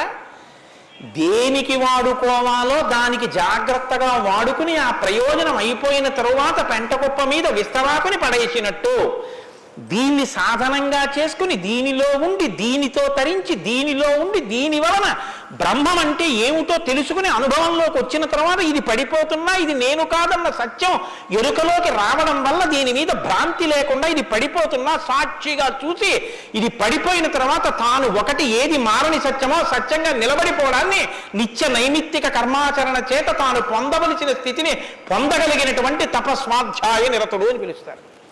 ఇప్పుడు నారదుడు అది అంటే ఇప్పుడు ఆయన సద్గురువు మహానుభావుడై ఉన్నాడు. నారం దదాతి ఇది నారద, ఆయన జ్ఞానం ఇస్తాడు. కాబట్టి ఇప్పుడు తపస్వాధ్యాయ నిరతం అటువంటి వారు ఎక్కడికి వచ్చారు? వాగ్విదాం వరం. ఆయన ఇటువంటి వాడు వాగ్విద. వాక్ అంటే వేదం, వాక్ అంటే బ్రహ్మం, విదుడు అంటే తెలుసుకున్నవాడు.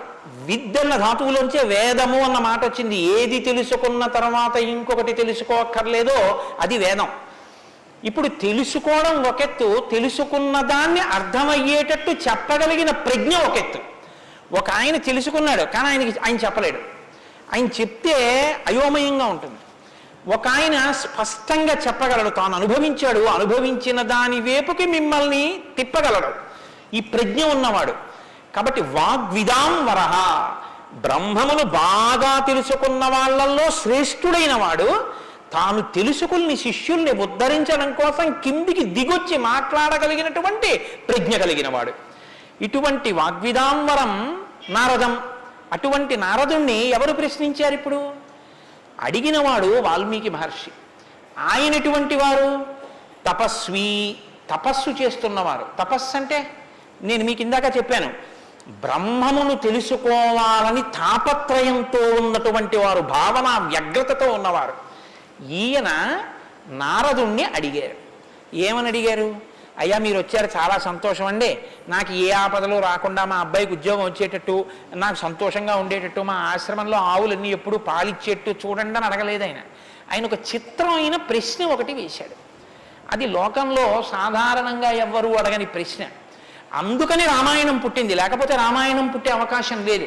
మీరు ఒకటి బాగా జ్ఞాపకం పెట్టుకోండి, జ్ఞానం ఎక్కడి నుంచి పుడుతుంది అంటే ప్రశ్న చక్కగా వెయ్యగలిగినటువంటి శిష్య ప్రజ్ఞలోంచి పుడుతుంది. నేను నారదం పరిపప్రచ్ఛ, పరిప్రశ్న చేశారు. ప్రశ్న అంటే అడగడం అండి. నేను ప్రశ్న వేశానండి అంటే అర్థం ఏంటి? నేను మిమ్మల్ని అడిగాను అని. పరిప్రశ్న అంటే ఇది బాగా అర్థం చేసుకోవాలి. నారదుణ్ణి పట్టుకుని ఏదో అడిగేస్తే ఆయన ఏం చెప్పడలాగా, పరిప్రశ్న చేస్తే చెప్పాడు ఆయన. పరిప్రశ్న అంటే ప్రశ్న అంటే అడగడం, పరి అంటే పరి అన్న మాట ముందు కలిపారు మహర్షి. పరి అంటే బాగా జ్ఞాపకం పెట్టుకోండి, ఇప్పుడు నేను ఎవరిని అడుగుతున్నానో ఆ మహానుభావుడు నోరు విప్పి చెప్పినటువంటి మాట త్రికాలముల యందు సత్యమే. ఆయన చెప్పిన మాట మీద నాకు అవిశ్వాసం అన్న మాట ఉండక్కర్లేదు. ఆయన అన్నారు అంటే అది జరిగి తీరుతుందంతే. ఆయన చెప్పింది చేస్తే ఆ ఫలితం వస్తుందంతే. ఆయనటువంటి శక్తివంతుడు. ఈ నమ్మకం మీకు ఉండి అడగడం మొదలు పెడితే శ్రద్ధ, పరిప్రశ్నకి ముందే ఉంటుందో తెలుసా అండి? శ్రద్ధ ఉంటుంది. శ్రద్ధ లేకుండా వినయం ఎలా వస్తుందండి? మీరు నాకు చెప్పండి. ఇప్పుడు నేను ఒక ఆయన దగ్గరికి వెళ్ళి ఇలా అయ్యా నమస్కారం అండి అని ఇలా ప్రణిపాతం చేసి నేల మీద పడి ఎంతో ఇదిగా 2 చేతులు ఇలా చాపి అయ్యా మీరు నాకు దయచేసి అనుగ్రహించి ఇది చెప్పాలని ఎందుకు అడుగుతాను? ఆయన శక్తివంతుడని నేను నమ్మితేను. వీడి మొహం వీడికేం వచ్చు అనుకున్నాను అనుకో, నేను నీకేం తెలిసాడా అంటాం, అంతే. పరిప్రశ్న చేస్తారేంటి? వినయం ఎప్పుడు ఉంటుంది? ఆయన శక్తివంతుడని తెలిస్తే వినయం ఉంటుంది. ఆయన శక్తివంతుడని మీరు నమ్మడాన్ని శాస్త్రంలో ఏమంటారో తెలుసా అండి? శ్రద్ధ అని పిలుస్తారు. శంకరాచార్యులు వారు భాష్యం చేస్తూ శ్రద్ధ అన్న మాట గురించి ఒక మాట చెప్పారు. శాస్త్రస్య గురువాక్యస్య సత్యబుద్ధ్యావధారణ సా శ్రద్ధా కవితా సిద్ధి యా వస్తూపలభ్యతే. శ్రద్ధ అన్న మాటకు అర్థం ఏమిటంటే శాస్త్రము చెప్పినా గురువు గారు చెప్పినా అది పరమ సత్యము, ఇక దానికి తిరుగులేదు, అది కాని పాటిస్తే మనకి ఫలితము వచ్చి తీరుతుందని నమ్మడమే శ్రద్ధ అని పేరు. ఆ శ్రద్ధ ఎక్కడుందో దానిలోంచి వినయం వస్తుంది. అప్పుడు గురువు గారిని చూసి వంగి వంగి వంగి వంగి నమస్కరించి మాట్లాడతావు. ఎందుకు మాట్లాడాలి? ఆయన ఏం చేతకాకో మాట్లాడకపోతే ఆనందించలేని వాడో కాడు. ఆయన ఒక్కడు తనలో తాను ఆనందించగలడు. మరి ఇప్పుడు ఎందుకు మాట్లాడుతున్నాడు? నీ కొరకు మాట్లాడుతున్నాడు. ఆయన త్యాగం చేశాడు.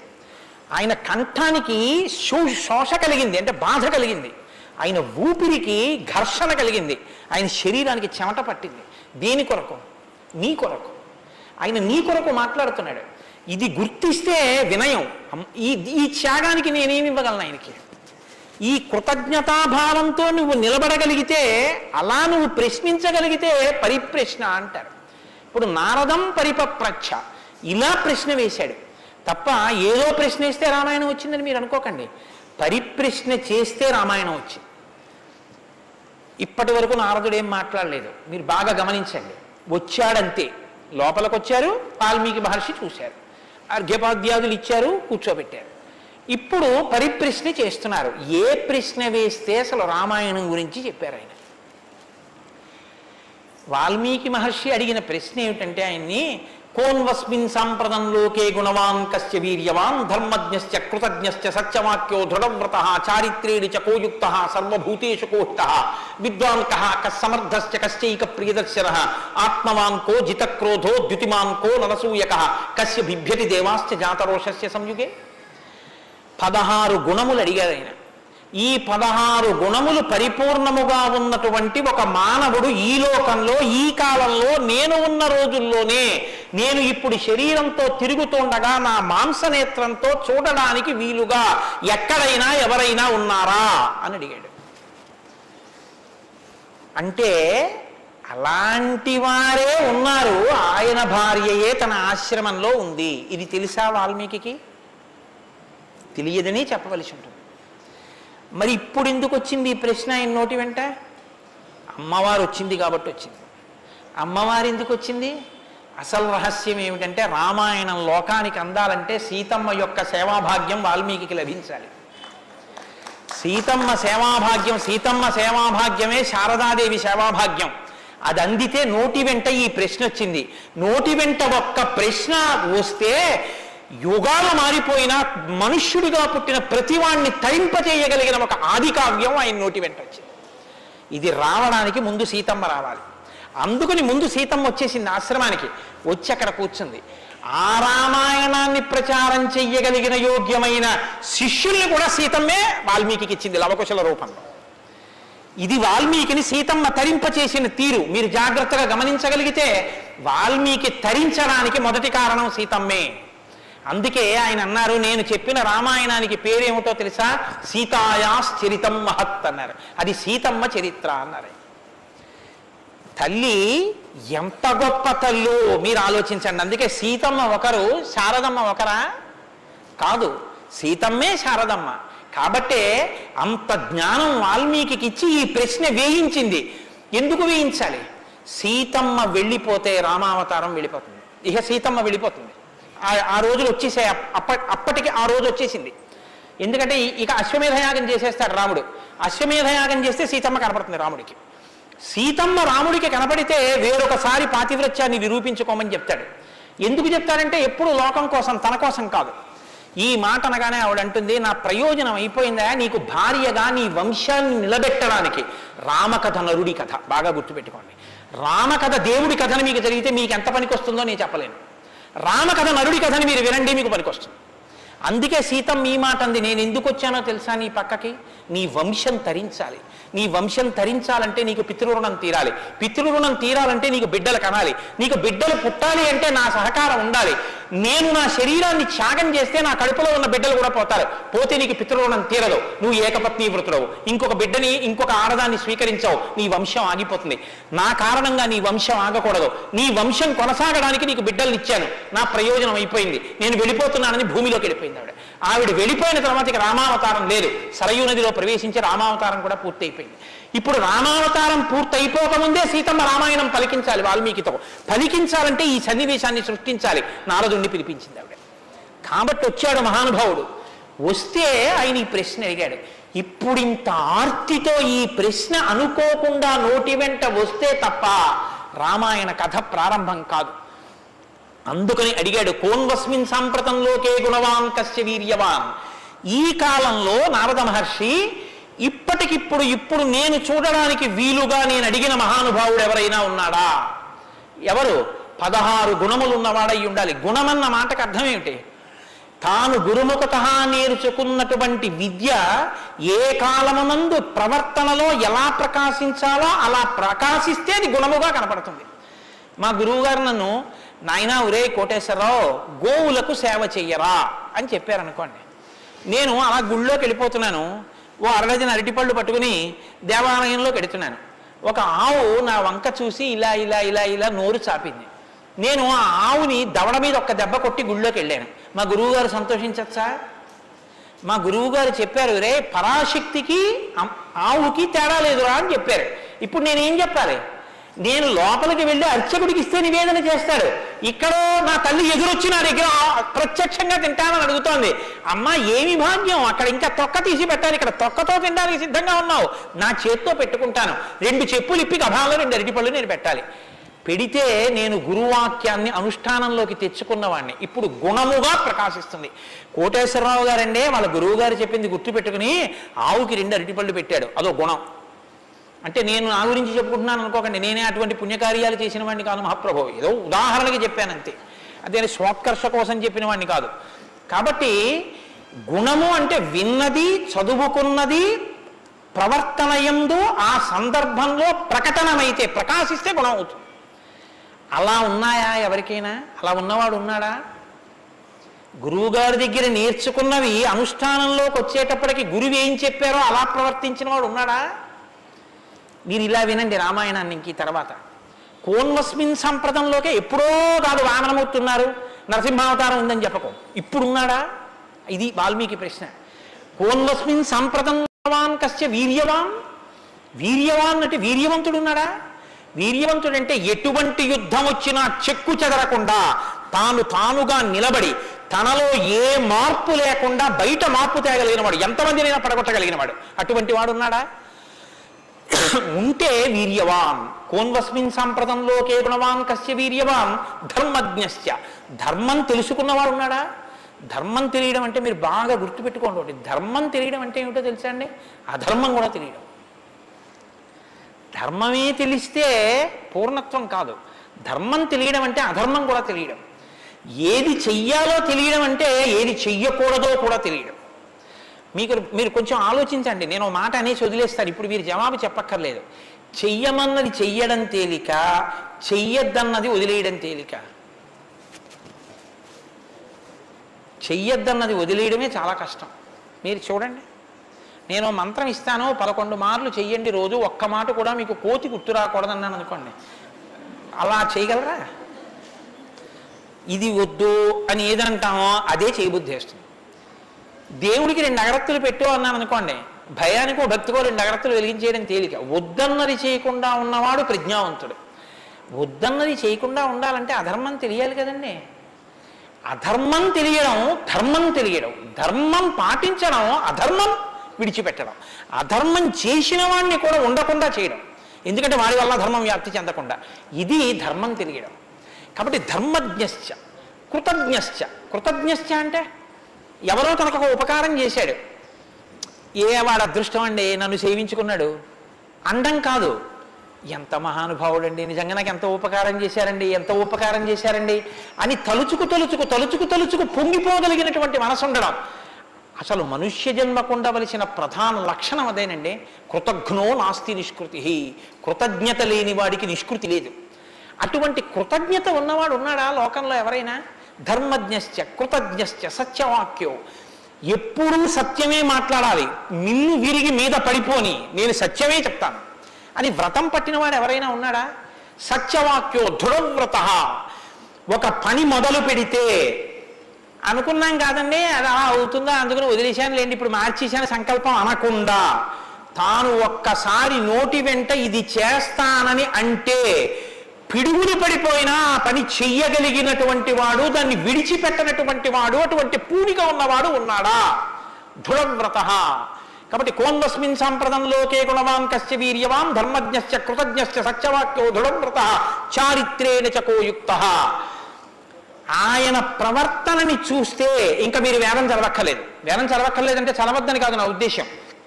ఆయన ప్రవర్తన చూస్తే ఆయన ఏది చేశారో అదే వేదం చెప్పింది అని గుర్తు. అటువంటి ప్రవర్తన ఉన్నవాడు ఉన్నాడా? పడుకున్నా, లేచినా, మాట్లాడినా, కూర్చున్నా, నించున్నా, నడిచినా, ఏం చేస్తున్నా ధర్మానికి అనుగుణంగా ప్రవర్తించగలిగినటువంటి నడవడి కలిగినటువంటి వాడు లోకంలో ఉన్నాడా? చారిత్రేణ చకోయుక్త సర్వభూతేషు కోహిత. ఇంత బలపరాక్రమాలు ఉండి కూడా సమస్త భూతముల పట్ల దయ కలిగిన వాడు లోకంలో ఉన్నాడా? గుండెల నిండా అంత కారుణ్యం ఉన్నవాడు ఉన్నాడా? సర్వభూతేషు కోహిత విద్వాంకః. తెలుసుకోవలసినవన్నీ సమస్తము తెలుసుకున్నటువంటి విజ్ఞాని ఉన్నాడా? అటువంటి విద్వాంసుడు ఉన్నాడా? విద్వాంకః కస్సమర్థశ్చ. ఎటువంటి పనైనా సరే వీరు చెయ్యలేరు వీరు చెయ్యలేరు అనొచ్చేమో కానీ ఆయన ఇది చెయ్యలేరని చెప్పడానికి ఒక పని లేకుండా ఏ పనులైనా చెయ్యగలిగిన వాడు ఉన్నాడా? కస్సమర్థశ్చ కశ్చైక ప్రియదర్శన. ఎప్పుడు మీరు చూసినా చూడాలనిపించేట్టుగా ఉండేవాడు ఉన్నాడా? ఆయన యుద్ధం చేస్తుంటే వింటినారి లాగుతున్నాడు అందం, ఆయన అడవిలో నడుస్తున్నాడు అందం, ఆయన కిరీటం పెట్టుకున్నాడు అందం, ఆయన పాదపీఠం మీద పాదం పెట్టాడు అందం, ఆయన జిల్లేడు పాలు పోసుకుని జటాజూటం కట్టుకున్నాడు అందం, ఆయన ఏమీ లేదు నారచీర కట్టుకుని కోదండం పట్టుకున్నాడు అందం, ఆయనకి కోపం వచ్చి కన్నులు ఎర్రబారాయి అందం, ఆయన బాలరాముడిగా పిలక పెట్టుకుని వెడుతున్నాడు అందం, సీతమ్మతో మాట్లాడుతున్నాడు అందం, నిద్రపోతున్నాడు అందం. అసలు ఏది చూసినా అందం. అబ్బా ఇప్పుడు అంత బాగుంటాడండి, ఆ తర్వాత బాగుంటాడండి, కొంచెం అలంకారం చేసుకుంటాడు బాగుంటుంది అనడానికి ఏమైనా ఉంటుందా? ఎప్పుడు నువ్వు చూసినా అలాగే చూడాలనిపించేటట్టుగా ఉండేవాడు ఎవరైనా ఉన్నాడా? కశ్చైక ప్రియదర్శన. ఎంత పెద్ద మాట అండి. నిద్రపోతుంటే చూసావు, ఆహా నిద్రపోతుంటే చూడాలండి ఆయన సౌందర్యం, ఆ మాట ఎవరికన్నా ఉంటుందండి లోకంలో? ఏమన్నా ఆయన నిద్రపోతుంటే ఎంత బాగుంటాడండి అంటారా? ఏమన్నా ఆయన నిద్ర లేచి ఒళ్ళు విల్చుకుంటుంటే చూడాలండి ఆయన అందం ఎవరికైనా ఉందా? ఆయన యుద్ధం చేస్తుంటే చూడాలండి అందం ఎవరికైనా ఉంటుందా? ఎంతటి అందగాడు రామో. ఆయన పుంసామోహన రూపాయ పుణ్య శ్లోకాయ మంగళం. ఆడవాళ్ళు మోహించడం కాదు, పురుషులు మోహించారు ఆయన్ని. అంతటి అందగాడు. కొన్ని కోట్ల మంది కంఠాలు కోసేశాడంతే రామావతారంలో. నెత్తుటిని ఏర్లు పాడించాడు. అయినా అందం. ఈ భుజాలు అందం, గడ్డం అందం, చెక్కిళ్ళు అందం, ఆ ఆజానబాహు వరవింద దళాయతాక్షం, ఆ కళ్ళందం, ఆ కనుబొమలందం, ఆ ముక్కందం, ఆ మూచందం, ఆ గడ్డం అందం, ఆ కంఠం అందం, అన్నీ అందం. అందమే రాముడు, రాముడే అందం, రాముడే అభిరాముడు. అటువంటి వాడు ఉన్నాడా? కశ్చైక ప్రియదర్శన ఆత్మవాంకో. గొప్ప ధైర్యవంతుడు ఉన్నాడు ఆ లోకంలో. ధైర్యవంతుడు అంటే మీరు బాగా జ్ఞాపకం పెట్టుకోండి, ధైర్యవంతుడు అన్న మాటకు అర్థం ఏంటో తెలుసా అండి? భయం లేనివాడు అని కాదు. ధైర్యము అన్న మాటకి ఇంకో అర్థం కూడా ఉంది. ధైర్యము అంటే తాను ఏ పని మీద బయలుదేరాడో ఆ పనికి అనుగుణమైనటువంటి సంభారములను మాత్రమే దగ్గరుంచుకుని ఆ పని మీద మాత్రమే దృష్టి పెట్టి ఆ పనిని పాడు చేసేటటువంటి ఏ ఇతర ఆకర్షణీయమైనటువంటి వ్యవహారమైన త్రోసి రాజని విడిచిపెట్టగలిగినటువంటి పూనిక ఉన్నవాడు ఉన్నాడా? నేను ఏకపత్ని వ్రతం చేస్తానన్నాడు, భార్యని రావణాసురుడు ఎత్తుకుపోయాడు, చాలా మంది వచ్చి మీద పడ్డారు. మా నాన్నగారు దక్షిణ నాయకుడు, మా వంశంలో చాలా మంది దక్షిణ నాయకులు, మా ఆవిడ దగ్గర లేదు కదండి అని ఏమైనా పొరపాటు పడ్డాడా? తాను ఏది అన్నాడో రామో దీర్ణాభిభాషతే, 2 మాటలు నాకు రావమ్మా అన్నాడు అంతే. లోకంలో అవతార పరిసమాప్తి వరకు అంతే. అలా ఉండగలిగిన వాడు ఉన్నాడా? ఆత్మవాంకో జితక్రోధో, కోపాన్ని గెలిచిన వాడు ఉన్నాడా? కోపాన్ని గెలవడం ఏమిటండి? అది ఏమైనా ఎదురుగుండా వచ్చి నిలబడుతుందా క్రోధం? ఎలా గెలుస్తారు అంటే క్రోధం ఎక్కడి నుంచి వస్తుందో మూలస్థానాన్ని గుర్తెరగడం, వికార కారణాన్ని తెలుసుకోవడమే క్రోధాన్ని గెలవడం. అంటే మీరు చూడండి, నాకండి ఎంత కోపం వచ్చేసిందో అంటాడు. ఎంత కోపం వచ్చేసిందో ఎక్కడి నుంచి వచ్చింది? ఇక్కడి నుంచే రావాలి కోపం. ఇక్కడి నుంచి రావడానికి అనువైన అవకాశం, వాతావరణం నువ్వు ఇస్తే రావడానికి సిద్ధంగా ఉంటుంది. మంట పుట్టడానికి సిద్ధంగా ఉన్నట్టు ఉంటుంది అది. నువ్వు అది పుడితే ఎంత వికారంగా ఉంటావో, నీ ముఖం ఎలా ఉంటుందో, ఎంత జేవురించుకుని ఉంటుందో, ఎలా అరుస్తావో, నీ చేతులు ఎలా ఉంటాయో ఓసారి ఆ టైంలో వీడియో తీసి చూసుకో ఎలా ఉంటుందో. అసహ్యం వేస్తుంది మన మీద. మనకి అదేంటంటే అలా ఉన్నాననిపిస్తుంది. ఇన్ని వికారములు ఇది వస్తే వస్తున్నాయని తెలుసుకుని అది రాకుండా తొక్కి పెట్టగలిగిన వాడు ఉన్నాడా? అలా ఉంటే జితక్రోధో, అలాంటి వాడు ఉన్నాడయా లోకంలో? ఆత్మవాంకో జితక్రోధో ద్యుతిమాంకో, అపారమైనటువంటి కాంతి కలిగిన వాడు ఉన్నాడా? ద్యుతిమాంకో ననసూయక, అసూయని గెలిచిన వాడు ఉన్నాడా? తనకన్నా గొప్పవాడు కనపడితే ఆహాహా మహాత్ములు ఎంత గొప్ప పరిశ్రమ చేశారో, ఇంత గొప్పవాడు అయ్యాడని నమస్కారం చేసి తెలుసుకోవాలి. తనకన్నా తక్కువవాడు కనపడితే ఈశ్వరానుగ్రహంతో ఈయన వృద్ధిలోకి రావాలనగలగాలి. కిందవాడిని చూసి అహంకరించకూడదు, పైవాడిని చూసి అసూయపడకూడదు. ఈ 2 ఉన్నవాడు ఉన్నాడా? ద్యుతిమాంకో ననసూయక కస్య బిభ్యతి దేవాశ్చ జాత రోషస్య సంయుగే. కోపం లేని వాడికి కోపం ఎలా వస్తుంది మరి? అంటే కోపం తెచ్చిపెట్టుకున్నట్టు నటిస్తాడు అంతే. ఎందుకు నటించాలి అంటే ఏదో పని చక్కబెట్టాలంటే కోపం వచ్చినట్టు ఒకసారి ఇలా అంటాడు. అనేటప్పటికి అమ్మ బాబు ఆయన కోపం వచ్చిందంటే హడిలిపోయి అందరూ జాగ్రత్తగా ఉంటారు. ఎవరికి కోపం వచ్చిందని అనిపిస్తే 33 కోట్ల మంది దేవతలు కూడా ఉనికిపోతారో అలా కోపాన్ని తెచ్చిపెట్టుకునేవాడే తప్ప అసలు కోపం రావడం అన్నది లేనివాడు ఒకరిలో ఉన్నాడా?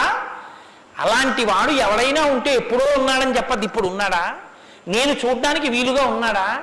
ఈ కాలంలో ఉన్నాడా? ఉంటే అటువంటి వాడి గురించి నాకు చెప్పు, నాకు వినాలని ఉందన్నాడు.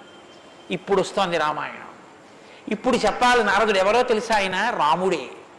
ఆయన ఇల్లాలే నీ దగ్గరుంది, ఆయన బిడ్డలే నీ దగ్గర ఉన్నారు.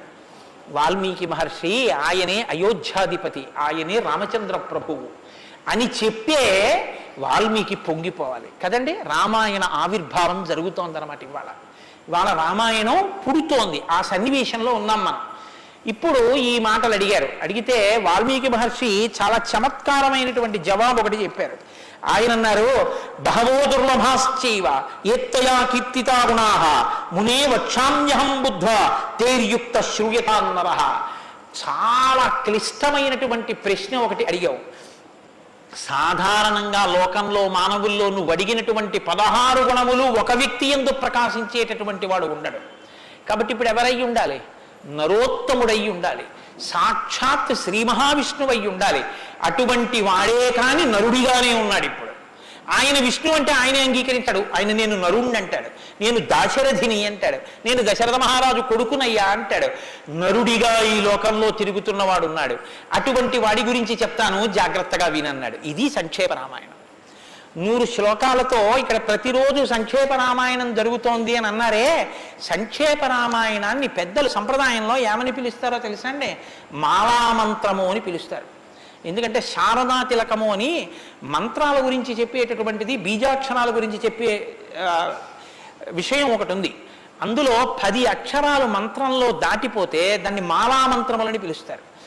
100 శ్లోకములతో ఉన్న సంక్షేప రామాయణం మాలా మంత్రం. అందుకే సంక్షేప రామాయణాన్ని పారాయణ చేస్తే అది రక్షణ చేస్తుంది. మననాత్ త్రాయితే ఇది మంత్ర. దాన్ని మననం చేస్తే అది కాపాడుతుంది. సంక్షేప రామాయణం కూడా అలా కాపాడుతుంది. సద్గురువైనటువంటి నారద మహర్షి నోటిలోంచి పుట్టింది సంక్షేప రామాయణం.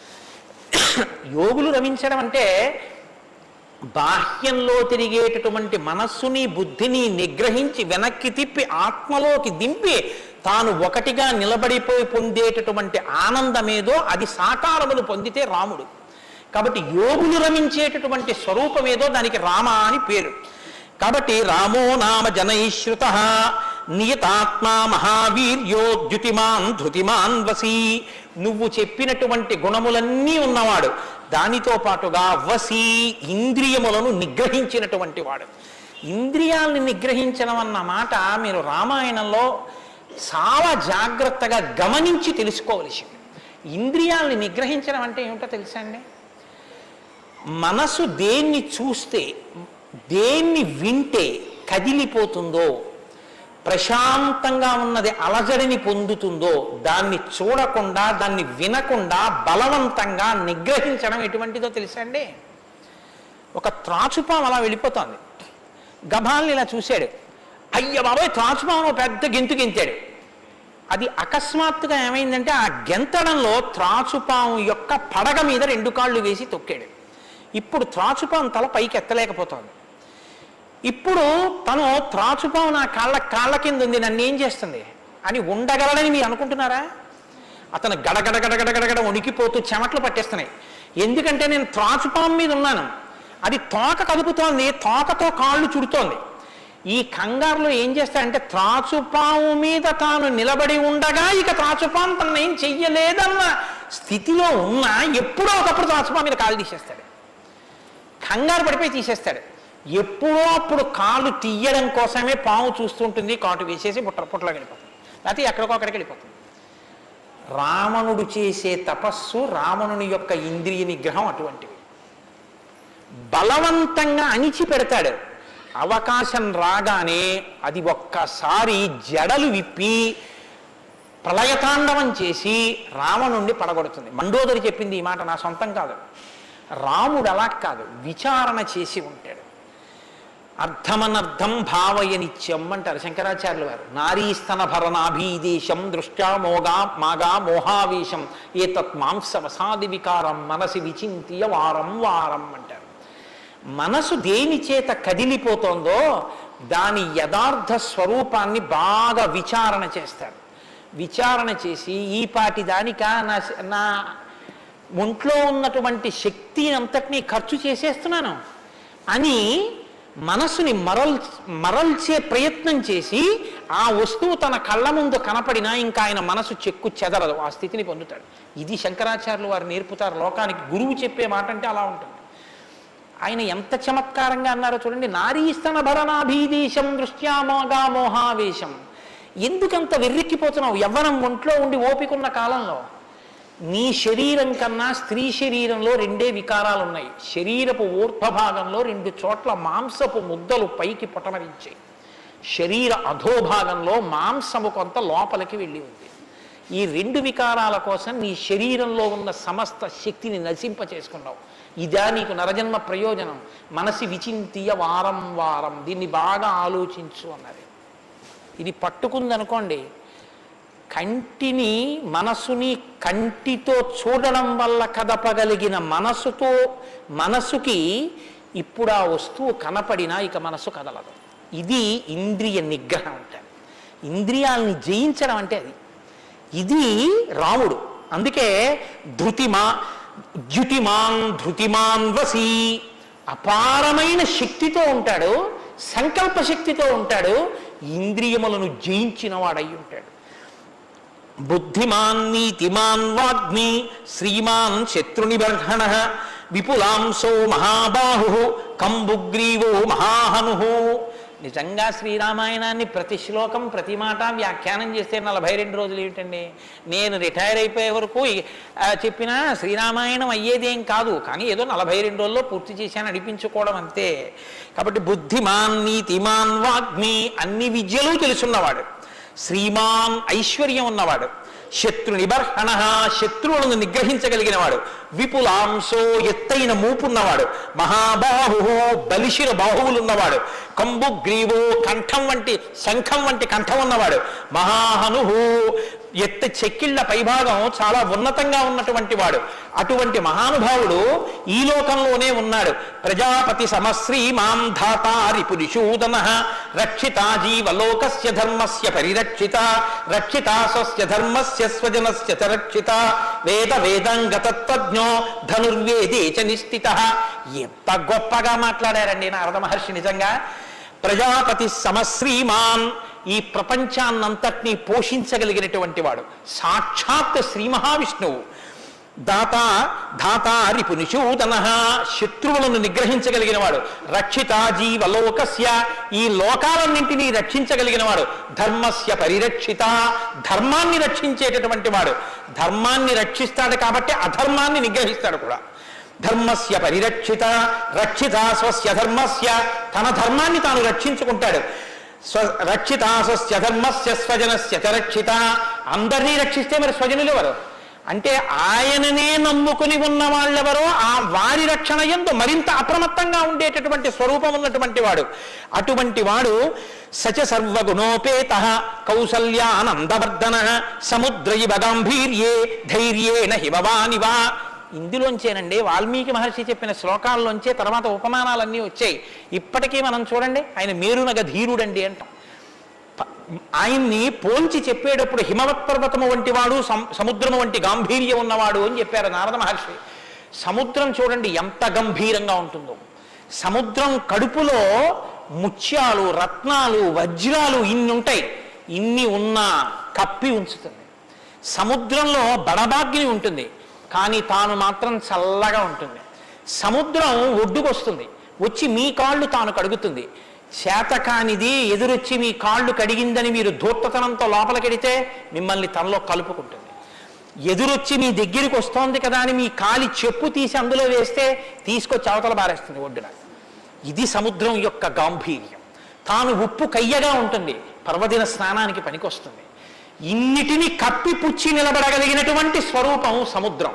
కడుపులో బడబాగ్ని ఉన్న, సీతాపహరణమే జరిగిన, తండ్రే మరణించిన, రాజ్యమే పోయిన, అరణ్యంలో తిరిగిన, జుట్టు తీసేసిన, జిల్లేడు పాలు పోసుకుని ఆఖరికి ఆ జటలు కట్టుకున్న, నారచీర కట్టుకున్న, పాదాలకి చెప్పులే లేకపోయినా, అగ్నిహోత్రాన్ని చంకన తగిలించుకున్న, అడవిలో మృగాన్ని బాణం పెట్టి కొట్టి చర్మం ఒలిచి మాంసం తీసి తెచ్చి సీతమ్మ వండితే తప్ప తినలేని స్థితిలో రాజారాముడు అయినటువంటి వాడు బ్రతకవలసి వచ్చిన తెల్లవారుజామున 4 గంటల సమయంలో దాహమేస్తున్న ఏనుగు నదిలో తొండం పెట్టి నీళ్లు తాగడానికి కూడా భయపడినంత చలికాలంలో కూడా వెళ్ళి స్నానం చెయ్యగలిగిన మొనగాడు. ఇన్ని కష్టాలు కడుపులో పెట్టుకుని కూడా పైకి చెక్కు చెదరకుండా ఉండగలిగినటువంటి గంభీరమూర్తి ఆయన యా రాముడంటే అన్నాడు నారదుడు. కాబట్టి సముద్రైవ గాంభీర్యే ధైర్యేణ హిమవానివా, ధైర్యంలో హిమవత్ పర్వతం వంటివాడు. పర్వతాన్ని చూడండి, వర్షధారల చేత కొట్టబడుతుంది, పిడుగులు పడిపోతాయి. ఆ పర్వతం మీదే చెట్లు పెరుగుతాయి, ఆ పర్వతం మీదే సింహాలు తిరుగుతాయి, పులులు తిరుగుతాయి. ఆ సముద్రానికి కన్నాలు పెట్టి పావులు పడుకుంటాయి. చిట్టెలుకలు కన్నాలు చేసి ఆ పర్వత పాదాల మీద తిరుగుతూ ఉంటాయి. ఎలుక కన్నం పెట్టి తనలో దూరిందని బెంగపెట్టుకోదు, ఒక ధూర్తుడు కాళ్లతో పైకెక్కాడని బెంగపెట్టుకోదు, వర్షధారలు కొట్టాయని కదలదు, పిడుగులు పడ్డాయని చెక్కు చెదరదు, పులులు సింహాలు తిరుగుతున్నాయని బెంగపెట్టుకోదు, మహాత్ములు తన మీద నడుస్తున్నారని పొంగిపోదు, తన మీద ఈశ్వరుడి దేవాలయం కట్టారని పరవశించిపోదు, తాను అలాగే నిలబడి ఉంటుంది. చెక్కు చెదరక నిలబడగలిగినటువంటి పర్వతం ఎటువంటిదో రాముడు అటువంటి వాడు. ఇది నారదుడు ఒక నరుడిగా ఆయనకున్న లక్షణాలు చెప్తున్నాడు. ఇవి నీవు సంతరించుకో, కొన్నైనా ప్రతిదానికి విచలితుడమైపోవడం కాదు, ప్రతి చిన్నదానికి కదిలిపోవడం కాదు, ధైర్యంగా నిలబడగలగాలి.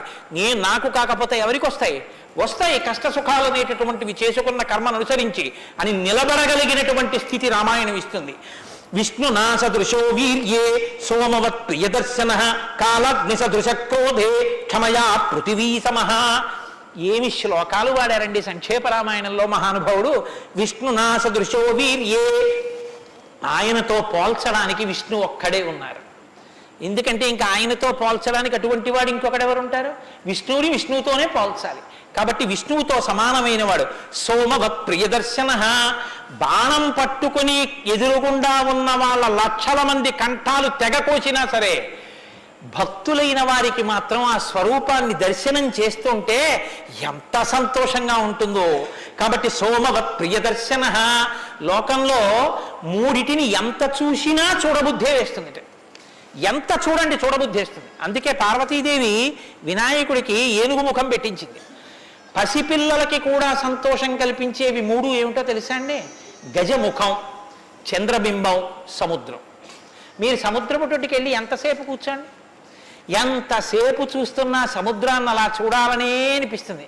చీకటి పడిపోయిన తర్వాత సముద్ర ఘోష అదో సంతోషం, వస్తున్న కెరటాలు అదో సంతోషం, చీకటి పడ్డాక దీపాలతో దూరంగా వెళ్ళిపోతున్న ఓడ అదో సంతోషం, సూర్యోదయానికి సముద్రం ఆకాశం కలిసినట్టుగా ఉన్న చోట ఉదయిస్తున్న సూర్యబింబం అదో సంతోషం, ఆ పడుతున్న ఎర్రకాంతి అదో సంతోషం, సూర్యాస్తమయానికి సముద్రంలో కృంగిపోతున్నట్టుగా ఉన్న సూర్యుడు అదో సంతోషం.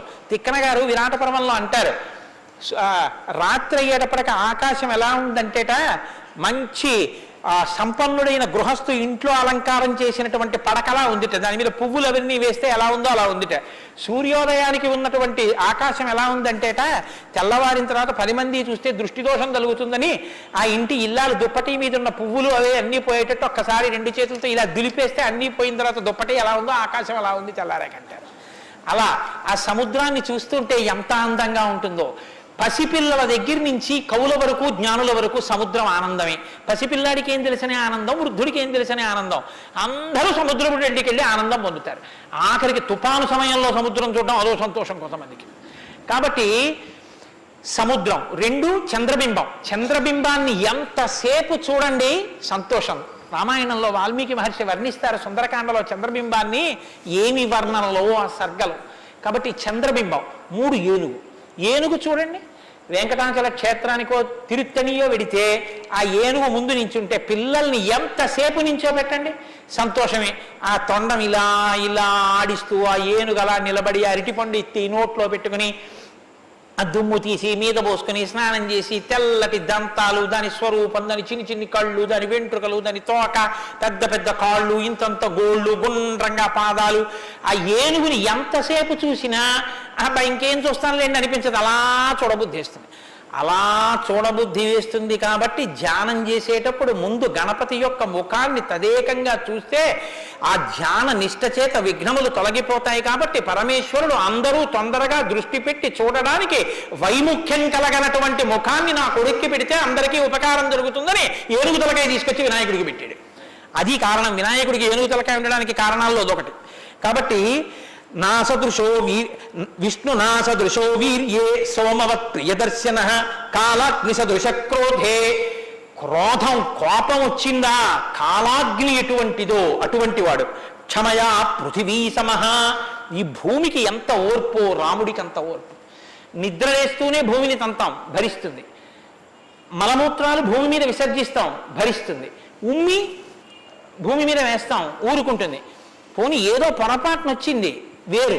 కావాలని ఒక రకమైన తాంబూలం వేసుకుని బొమ్మడమే ప్రయోజనంగా నెత్తురు కక్కుకునేవాడు కక్కుకున్నట్టు భూమి మీద ఎర్రటి మరకలు పడేటట్టు అదే పనిగా ఉమ్మి వేసేటటువంటి వాడిని కూడా భరించినటువంటి భూమాత యొక్క ఓర్పుని ఎంత స్తోత్రం చేయాలి నిజంగా. కాబట్టి అన్నం కావాలి, నాగలి పెట్టి అమ్మ గుండెల మీద చీరుతాం. ఇల్లు కట్టుకోవాలి, శంకుస్థాపన పేరుతో గుణపాలు పెట్టి అమ్మ గుండెల మీద గుచ్చుతాం. ఆఖరికి ఇంత సంపాదించి ఇంత కీర్తి తెచ్చి మా నాన్నగారు, మా బాబాయ్ గారు, మా మేనమామ, మా ఆయన ఇన్ని బంధుత్వాలు పెట్టుకున్న వాళ్ళు ఆ ఊపిరి ఆగిపోగానే తీసుకెళ్లి బయట చిరిగిపోయిన బొంతో చాపో వేసి పడుకోబెట్టి కొత్త చాప తెచ్చి 4 కర్రలకేసి తాడేసి కట్టి తీసుకెళ్ళిపోతుంటే ఆఖరణ పుచ్చుకునేది ఈ తల్లి ఒక్కతే. ఎవరు ఇంట్లో ఒక్క రాత్రి కూడా ఉంచుకోరు. యావత్ పవనో నివసతి దేహే తావత్ పృచ్చతి కుశలంగేహే గతవతి వాయో దేహాపాయే భార్యాభిభ్యతి తస్మిన్ కాయే అంటారు శంకర భగవత్పాదులు. అటువంటి ఈ తల్లిది ఎంత ఓర్పో. ఎన్ని అపచారములు చేసినా కూడా కడుపులో పెట్టుకునేటటువంటి అమ్మ స్వరూపమైనటువంటి భూమికి ఎంత ఓర్పు ఉందో అంత ఓర్పు కలిగిన వాడయ్యా రామచంద్రమూర్తి. కాబట్టి ధనదేన సమస్యాగే సత్యే ధర్మ ఇవాపరః. కుబేరుడు ఎంతటి ధనవంతుడో అంతటి మహానుభావుడు, అటువంటి త్యాగం ఉన్నవాడు. సత్యే ధర్మైవాపరః, సత్యము ధర్మము ఒకదాన్నొకటి ఎలా కాపాడుకుని రక్షించుకుంటాయో అలా రక్షించి కాపాడగలిగినటువంటి వాడు. తమేవం గుణ సంపన్నం రామం సత్యపరాక్రమం, ఇన్ని గుణములు కలిగినటువంటి రామచంద్రమూర్తి సాక్షాత్తుగా సత్యపరాక్రముడైనటువంటి వ్యక్తి. ఆయన పరాక్రమం సత్యమే పరాక్రమముగా కలిగినటువంటి వాడు. అటువంటి వాడు రామచంద్రమూర్తి అని ఆ రాముని యొక్క కథని సంక్షేపంగా చెప్పారు. సంక్షేపంగా అంటే వివరంగా కాదు, బాగా గుర్తుపెట్టుకోండి. వివరంగా చెప్పలేదు, కేవలం ఏదో విహంగ వీక్షణం అంటారు చూసారా, ఒక్కసారి స్థాళీపులాక న్యాయంగా ఒకసారి అలా చెప్పేశారు. అది ఎంత తేలిగ్గా చెప్పేశారంటే, సజగామ వనం వీర ప్రతిజ్ఞామనుపాలయన్ పితుర్వచన నిర్దేశాత్ కైకయ్యా ప్రియకారణాత్ అంటూ. కానీ సంక్షేప రామాయణ శ్లోకాలండి, అవి నిజంగా మంత్రాలే.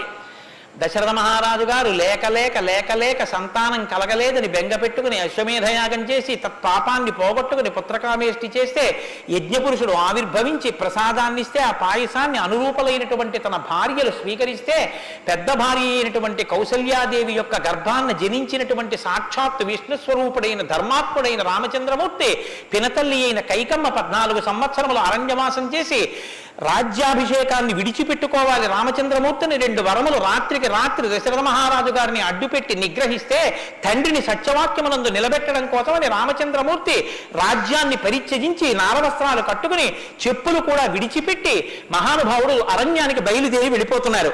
ఆ వెళ్ళిపోతున్నటువంటి సమయంలో రామస్య దయితా భార్య నిత్యం ప్రాణ సమాహిత జనకస్య కులే జాతా దేవమాయేవ నిర్మిత సర్వలక్షణ సంపన్నా నారీణాముత్తమామధు సీతాప్యనుగత రామం శిశిలం రోహిణీ యథా. సాక్షాత్తుగా దేవమాయయే లోకంలో ఉన్న సౌందర్యమంతా రాశీభూతమై ఒక స్త్రీ రూపంలో వచ్చిందా అన్నంతగా కనపడేటటువంటి సీతమ్మ తల్లి, జనక మహారాజు గారి యొక్క పుత్రి, అయోనిజ అయినటువంటి తల్లి, స్త్రీలలో ఉత్తమమైనటువంటి రత్నంగా చెప్పబడినటువంటి తల్లి, సర్వలక్షణ సంపన్న అయినటువంటి సీతమ్మ చంద్రుణ్ణి రోహిణి ఎలా అనుసరిస్తుందో అలా కష్టసుఖాల్లో నీతో కలిసి ఉంటాను తప్ప నేను అంతఃపురంలో ఉండను అని చెప్పి రామచంద్రమూర్తితో కలిసి అరణ్యవాసానికి బయలుదేరింది. సోదరుడైనటువంటి లక్ష్మణుడు కూడా రామచంద్రమూర్తితో బయలుదేరాడు.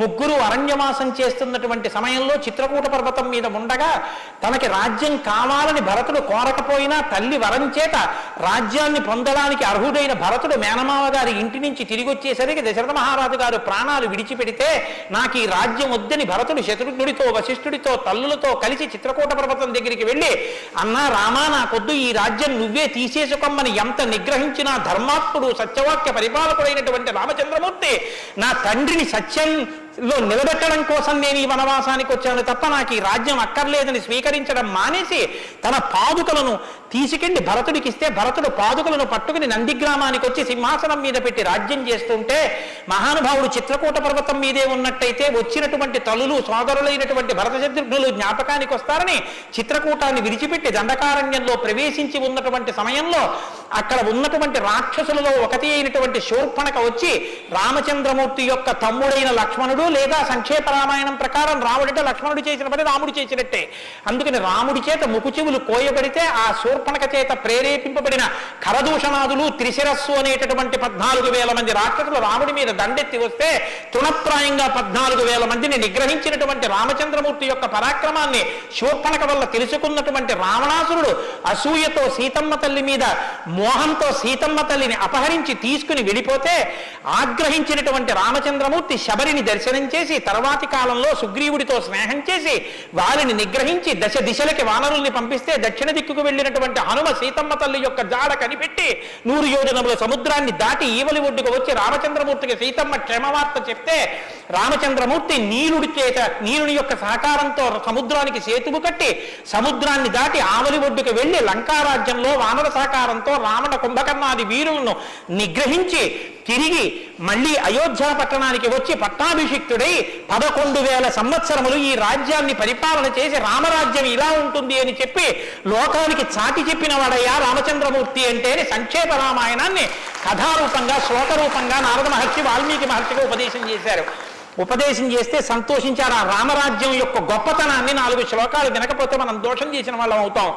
ప్రహృష్టముదితో లోక లోకస్తుష్ట పుష్ట సుధార్మిక నిరామయో హ్యరోగశ్చ దుర్భిక్ష భయవర్జిత న పుత్రమరణం కించిత్ ద్రక్షంతి పురుషః క్వచిత్ నార్యాశ్చ విధవా నిత్యం భవిష్యంతి పతివ్రతాః న చాగ్నిభయం కించిత్ ఆప్సుమజ్జంతి జంతవః న మాతజం భయం కించిత్ నాపిజ్వరకృతం తథా న చాపిక్షుద్భయం తత్ర న తస్కర భయం తథా నగరాణి చ రాష్ట్రాణి ధనధాన్యయుతాని చ నిత్యం ప్రముదితాః సర్వే యథా కృతయుగే తథా అశ్వమేధశతైర్రిష్టా తథా బహుసువర్ణకైః.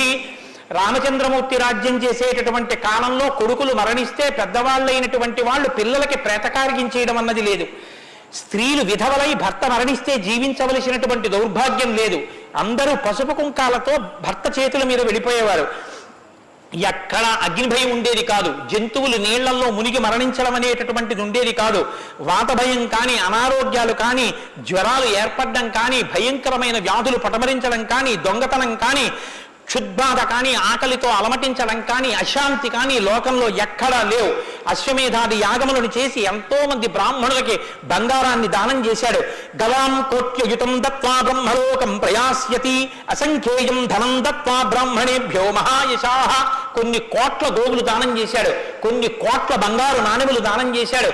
దశవర్ష సహస్రాణి దశవర్ష శతాని చ రామో రాజ్యముపాసిత్వా బ్రహ్మలోకం గమిష్యతి. రామో రాజ్యముపాసిత్వా, రాజ్యాన్ని ఉపాసన చేశాడు మహానుభావుడు. అంత గొప్ప పరిపాలన చేసి 11,000 సంవత్సరముల పరిపాలన తర్వాత బ్రహ్మలోకాన్ని చేరుకున్నాడు. ఇదం పవిత్రం పాపఘ్నం పుణ్యం వేదైశ్చ సంహితం. ఈ రామాయణ కథ ఉన్నదే, ఈ రామాయణ కథ పాపములన్నిటినీ పోగొడుతుంది. ఇది వేదములతో సమానమైనది. యప్పటే రామచరితం సర్వపాపై ప్రముచ్యతే. ఎవరు ఈ రామ కథని వింటున్నారో వాళ్ళకి సర్వ పాపములు తొలగిపోతాయి. సత్యం సత్యం పునఃసత్యం, ఇందులో అనుమానమేమీ లేదు. ఏతదాఖ్యానమాదిత్యం పఠన్ రామాయణం నరః. ఎవరు ఈ రామాయణాన్ని చదువుకుంటున్నారో వింటున్నారో వాళ్ళకి ఆయుష్యం నిలబడుతుంది, అపమృత్యు దోషం తొలగిపోతుంది. సపుత్ర పౌత్ర సగణః ప్రేత్య స్వర్గే మహీయతే. పుత్రుల్ని, కొడుకుల్ని, మనవల్ని చూసిన తర్వాత 3 తరాలు చూసిన తర్వాత సంతోషంతో సుఖశాంతులతో ఇహమనందు జీవించి ఆఖరణ తేలికగా శరీరం నుంచి ప్రాణం విడిపోయి జీవుడు సంతోషంగా భగవన్నామని చెప్తూ స్వర్గలోకాన్ని చేరుకుంటాడు. ఇంతటి గొప్ప అనుభూతిని, ఐశ్వర్యాన్ని అనుగ్రహించగలిగినటువంటి శక్తి కలిగినటువంటిది రామాయణం. కాబట్టి ఎల్లరూ ఈ రామాయణాన్ని చదువుకోవాలి, వినాలి, ధరించాలి అని నారద మహర్షి వాల్మీకి మహర్షికి చెప్తే తదేక ధ్యానంతో ఆ మాలామంత్రంగా వినపడిన సంక్షేప రామాయణాన్ని విని పొంగిపోయిన హృదయంతో తన్మయత్వంతో ఉన్నటువంటి వాల్మీకి మహర్షి యొక్క స్థితి దగ్గర ఇవాల్టి ఉపన్యాసాన్ని పూర్తి చేస్తున్నారు. రేపటి రోజున అసలు ఎలా ఆవిర్భవించిందో, తన్మయత్వంలో ఉన్న వాల్మీకి మహర్షి ఎలా బయలుదేరారో, రామాయణం ఎలా వచ్చిందో, ఏం జరిగిందో ఆ విషయాన్ని మీకు మనవి చేసి రామాయణ కథా ప్రారంభం చేసే అనుగ్రహాన్ని రామచంద్ర ప్రభు నాకు కృపచేయుగాక. రేపు ఖచ్చితంగా 6:30 కథా ప్రారంభం అయిపోతుంది. లేకపోతే 7 రోజుల్లో బాలకాండ పూర్తి కాదు. కాబట్టి మంగళాశాసనపరై మదాచార్య పురోగమై సర్వైశ్చ పూర్వైరాచార్యై సత్కృతాయాస్తు మంగళం. మంగళం కోసలేంద్రాయ మహనీయ గుణాత్మనే చక్రవర్తి తనూజాయ సర్వభౌమాయ మంగళం. ఉమాకాంతాయ కాంతాయ కామితార్థప్రదాయినే శ్రీగిరీశాయ దేవాయ మలినాథాయ మంగళం. కరచరణకృతం వా కర్మవాక్కాయజం వా శ్రవణమైనజం వా మానసం వా అపరాధం విహితం వా సర్వమేత్తక్షమస్వా శివ శివ కరుణాబ్ధే శ్రీ మహాదేవ శంభో. సర్వం శ్రీ ఉమామహేశ్వర పరబ్రహ్మార్పణమస్తు. స్వస్తి. శ్రీరామాయణం వినడం ఒక మహద్భాగ్యం. నన్ను నమ్మండి, నేను చెప్తున్నానని నేను చెప్పట్లేదు. జీవితంలో రామాయణం వినడం అనేటటువంటిది కొన్ని కోట్ల కోట్ల కోట్ల జన్మల తర్వాత లభించేటటువంటి అదృష్టం. అందున సంపూర్ణ రామాయణం బాలకాండ నుంచి పట్టాభిషేకం వరకు ఏకబిగిన మండల కాలం రామాయణం వినడం అనేటటువంటిది సంభవం అయ్యేటటువంటి విషయం కాదు. అది కేవలం పూర్వపుణ్యం, రామానుగ్రహం ఉంటేనే సాధ్యమయ్యేటటువంటి విషయం. అటువంటి రామ కథ విన్న తరువాత మనం కేవలం లేచి వెళ్ళిపోవడం వల్ల ప్రయోజనం కన్నా రామనామాన్ని చెప్పి వెడితే చాలా బాగుంటుంది. రామనామం కేవలం రామ అనడం కన్నా పెద్దలు మనకు ఒక మార్గాన్ని ఇచ్చారు. రామ రామ రామ అని 3 మాటలంటే ఆ రోజున వాళ్ళు విష్ణు సహస్రం చెప్పిన ఫలితం. అది ఇంట్లో అంటేనే అంత ఫలితం ఇస్తే ఒక దేవాలయ ప్రాంగణంలో, అది జగద్గురు పీఠ ప్రాంగణంలో ఎంత శక్తివంతం ఆలోచించండి. అందుకే రామ రామ రామ 1000 ఎలా అవుతుందని మీకు అనుమానం ఉండొచ్చు. అక్షరాలని అంకెల్లోకి మార్చే సంప్రదాయం ఉంది. రా 2 మా 5. రామ రామ రామ అంటే 2 5 2 × 5 × 2 × 5 × 2 × 5 2 5 10 10 2 20 25 100 100 200 200 1000 సహస్రనామ తత్తుల్యం రామనామ వరాననే. కాబట్టి శ్రీరామ రామ రామ అంటే విష్ణు సహస్రం చెప్పి వెళ్ళిపోయినట్టు. కాబట్టి నేను మకుటం అంటూ ఉంటాను, మకుటం మీరందరూ, కానీ నేను దానికి వివరణం ఒకటి అంటూ ఉంటాను. మీరు మీ అందరూ కూడా చక్కగాను రామనామము రామనామము రమ్యమైనది రామనామము అని మీరంటారు. ఉండండి, మీ త్వర చాలా గొప్పది. అలా అంటే రామనామము రామనామము రమ్యమైనది రామనామము అలా అన్నప్పుడు 3 మాటలు రామ రామ రామ అంటారు. మీరు ఎన్ని మాటలు అన్నారో అన్ని మాటలు విష్ణు సహస్రం చెప్పింది. పైగా మీరు ఒకటి గుర్తు పెట్టుకోండి, నేను పూర్తి విశ్వాసంతో చెప్తున్నాను. వ్యక్తిగత అనుభవాలు వేదికల మీద చెప్పడం నాకు ఇష్టం ఉండదు. శ్రీరామాయణం జరగడానికి అందరికన్నా ముందే స్వామి హనుమ వస్తారు. అందుకే రామాయణం చెప్పేటప్పుడు హనుమ కోసం ఒక ఆసనం వేస్తారు. ప్రచ్ఛన్న రూపంలో వచ్చి కూర్చుంటారు. అదిగో ఆ ఆసనం అదే. రామచంద్రమూర్తి పాదాల దగ్గర ఖాళీగా ఉంచిన ఆసనం ఎవరికంటే హనుమ కొరకు. దాని మీద వారు కూర్చుంటారు. అందుకే పుష్పాలంకారంతో శోభింపచేస్తారు. ఆయనకి ఆ పూలహారం వేశాను. రామనామం చెప్తుంటే ఆయన ఇలా చూస్తూ ఎవరా రామనామం చెప్తున్నారో పొంగిపోతారట. రాముడు హనుమ ప్రీతి పొందేస్తారు. ఎంత అసలు సీతమ్మ పరవశించిపోతుంది. నేను మీకు ఇప్పుడే చెప్పాను, వాక్కు ఉన్నది ఒక్క మనుష్య జన్మకి. అది మన భాగ్య విశేషం చెప్పగలగడం. రోజు అలాని మీతో నేనేం గంట సేపు చెప్పించను. ఒక్క 11 పర్యాయాలు అందులో నాకు ఏది అనిపించాలనిపిస్తే అవి అనిపిస్తూ ఉంటాను. నేను వివరణతో కూడిన మాట అంటాను, మీరు రామనామము రామనామము రమ్యమైనది రామనామము. నేను గొప్పకి చెప్పట్లేదు, మీతో మాట మనవి చేస్తా. నేను అయ్యప్ప స్వామి దేవాలయంలో సంపూర్ణ రామాయణ ప్రవచనం చేసిన రోజుల్లో ఇది అనిపించేవాళ్ళం. రామాయణం అయిపోయిన తర్వాత రామాయణం సీడీలు ప్రపంచవ్యాప్తంగా అన్ని దేశాలకి వెళ్ళాయి. అయితే అమెరికా నుంచి నాకు ఫోన్లు వచ్చాయి, గురుగారు ఒక్కసారి వినండి అని. వాళ్ళు ప్రతిరోజు రామాయణం వినేటప్పుడు ఖాళీ కుర్చీ వేసి టేప్ రికార్డర్ పెట్టి 6:25 అవుతుంటే కోటేశ్వరరావు ఉపన్యాసానికి వస్తున్నారని భావన చేసుకుని వాళ్ళు టేప్ రికార్డర్ ఆన్ చేసి ఉపన్యాసం వినేసి నేను చెప్తుంటే వాళ్ళు రామనామం చెప్తూ అమెరికాలో వాళ్ళందరూ కలిసి పట్టాభిషేకానికి ఊరేగింపుగా ఉపన్యాసంలో ఎలా చెప్పానో అలా వెళ్ళి పట్టాభిషేకం చేస్తూ వాళ్ళు ఫోన్లో నాకు వినిపించారు. ఎందుకని అంటే నేను సముద్రం దాటి రాను అన్నాను. అందుకని నేను వెళ్ళలేదు పాపం చూడ్డానికి. కానీ ప్రపంచంలో ఎన్ని దేశాలలోనో అలా చెప్పుకొని ఎన్ని కోట్ల రామనామం జరిగిందో, ఎన్ని చోట్ల పట్టాభిషేకాలు జరిగాయో. మళ్ళీ ఆనాడు సంపూర్ణ రామాయణం చెప్పించాడు రామచంద్ర ప్రభు. ఈనాడు మళ్ళీ గుంటూరు శారదాపీఠంలో చెప్పగలుగుతున్నాం. కాబట్టి మీ అందరూ కూడా చక్కగా భక్తి శ్రద్ధలతో చెప్పండి. ఒక సంప్రదాయానికి దీన్ని ఆవిష్కరిస్తున్నాం. ఇవాళ మీ అందరికీ కూడా దీన్ని బహుమానం చేస్తారు. మీ అందరూ కూడా చక్కగా ప్రతిరోజు దీన్ని తీసుకొచ్చి రోజు ఇందులోంచి నామాలు చదువుకోవచ్చు, మీ ఇంటి దగ్గర కూడా చదువుకోవచ్చు. ఇవాళ మాత్రం నేను చెప్పింది మకుటం చెప్పండి. ఏమండి అందరికి ఇస్తాం. సంతోషం. ఇది కూడా ఇస్తాను రామరామ అందరికి 108 నామాల్లో సంపూర్ణ రామాయణం నామరామాయణం అని ఇది కూడా మీకు బహుమానం చేస్తున్నారు. ఇది కూడా మీరు చదువుకోవచ్చు. రండి గోపాలకృష్ణ గారు తీసుకోండి. నామము రామనామము రమ్యమైనది రామనామము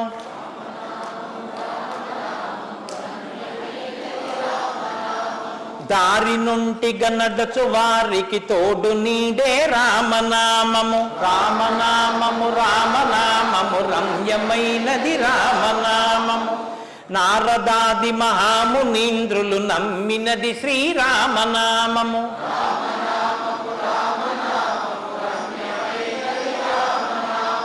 కోరికొలచిన వారికెల్లను కొంగు బంగరు రామనామము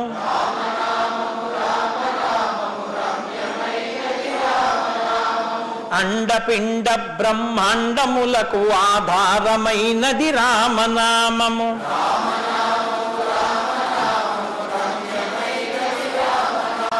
బ్రహ్మ సత్యము జగన్మిథ్యాభావమే శ్రీరామనామము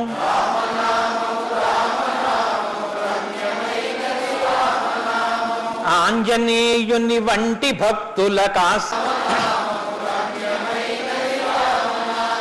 నిర్వికారము నిర్వికల్పము నిర్గుణము శ్రీరామనామము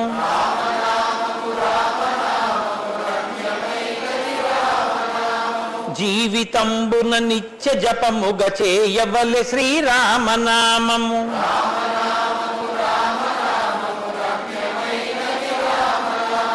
నిజ స్వరూపము బోధకం బగు తారకము శ్రీరామనామము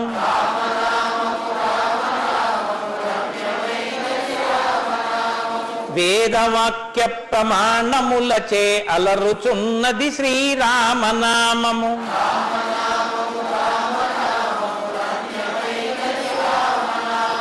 తల్లి వలె రక్షించు సుజనుల నెల్ల కాలము రామనామము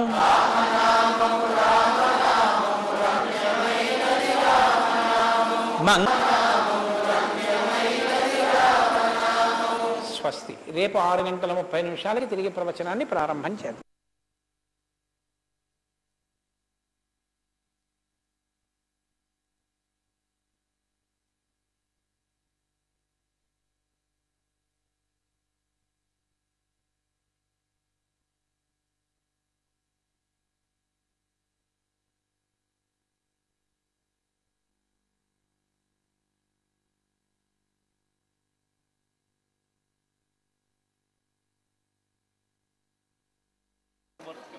చాలా సంతోషం, చాలా సంతోషం. ఎక్కడో లేదు. నమస్కారం విజయ్ కుమార్ గారు చెప్పండి రండి సార్.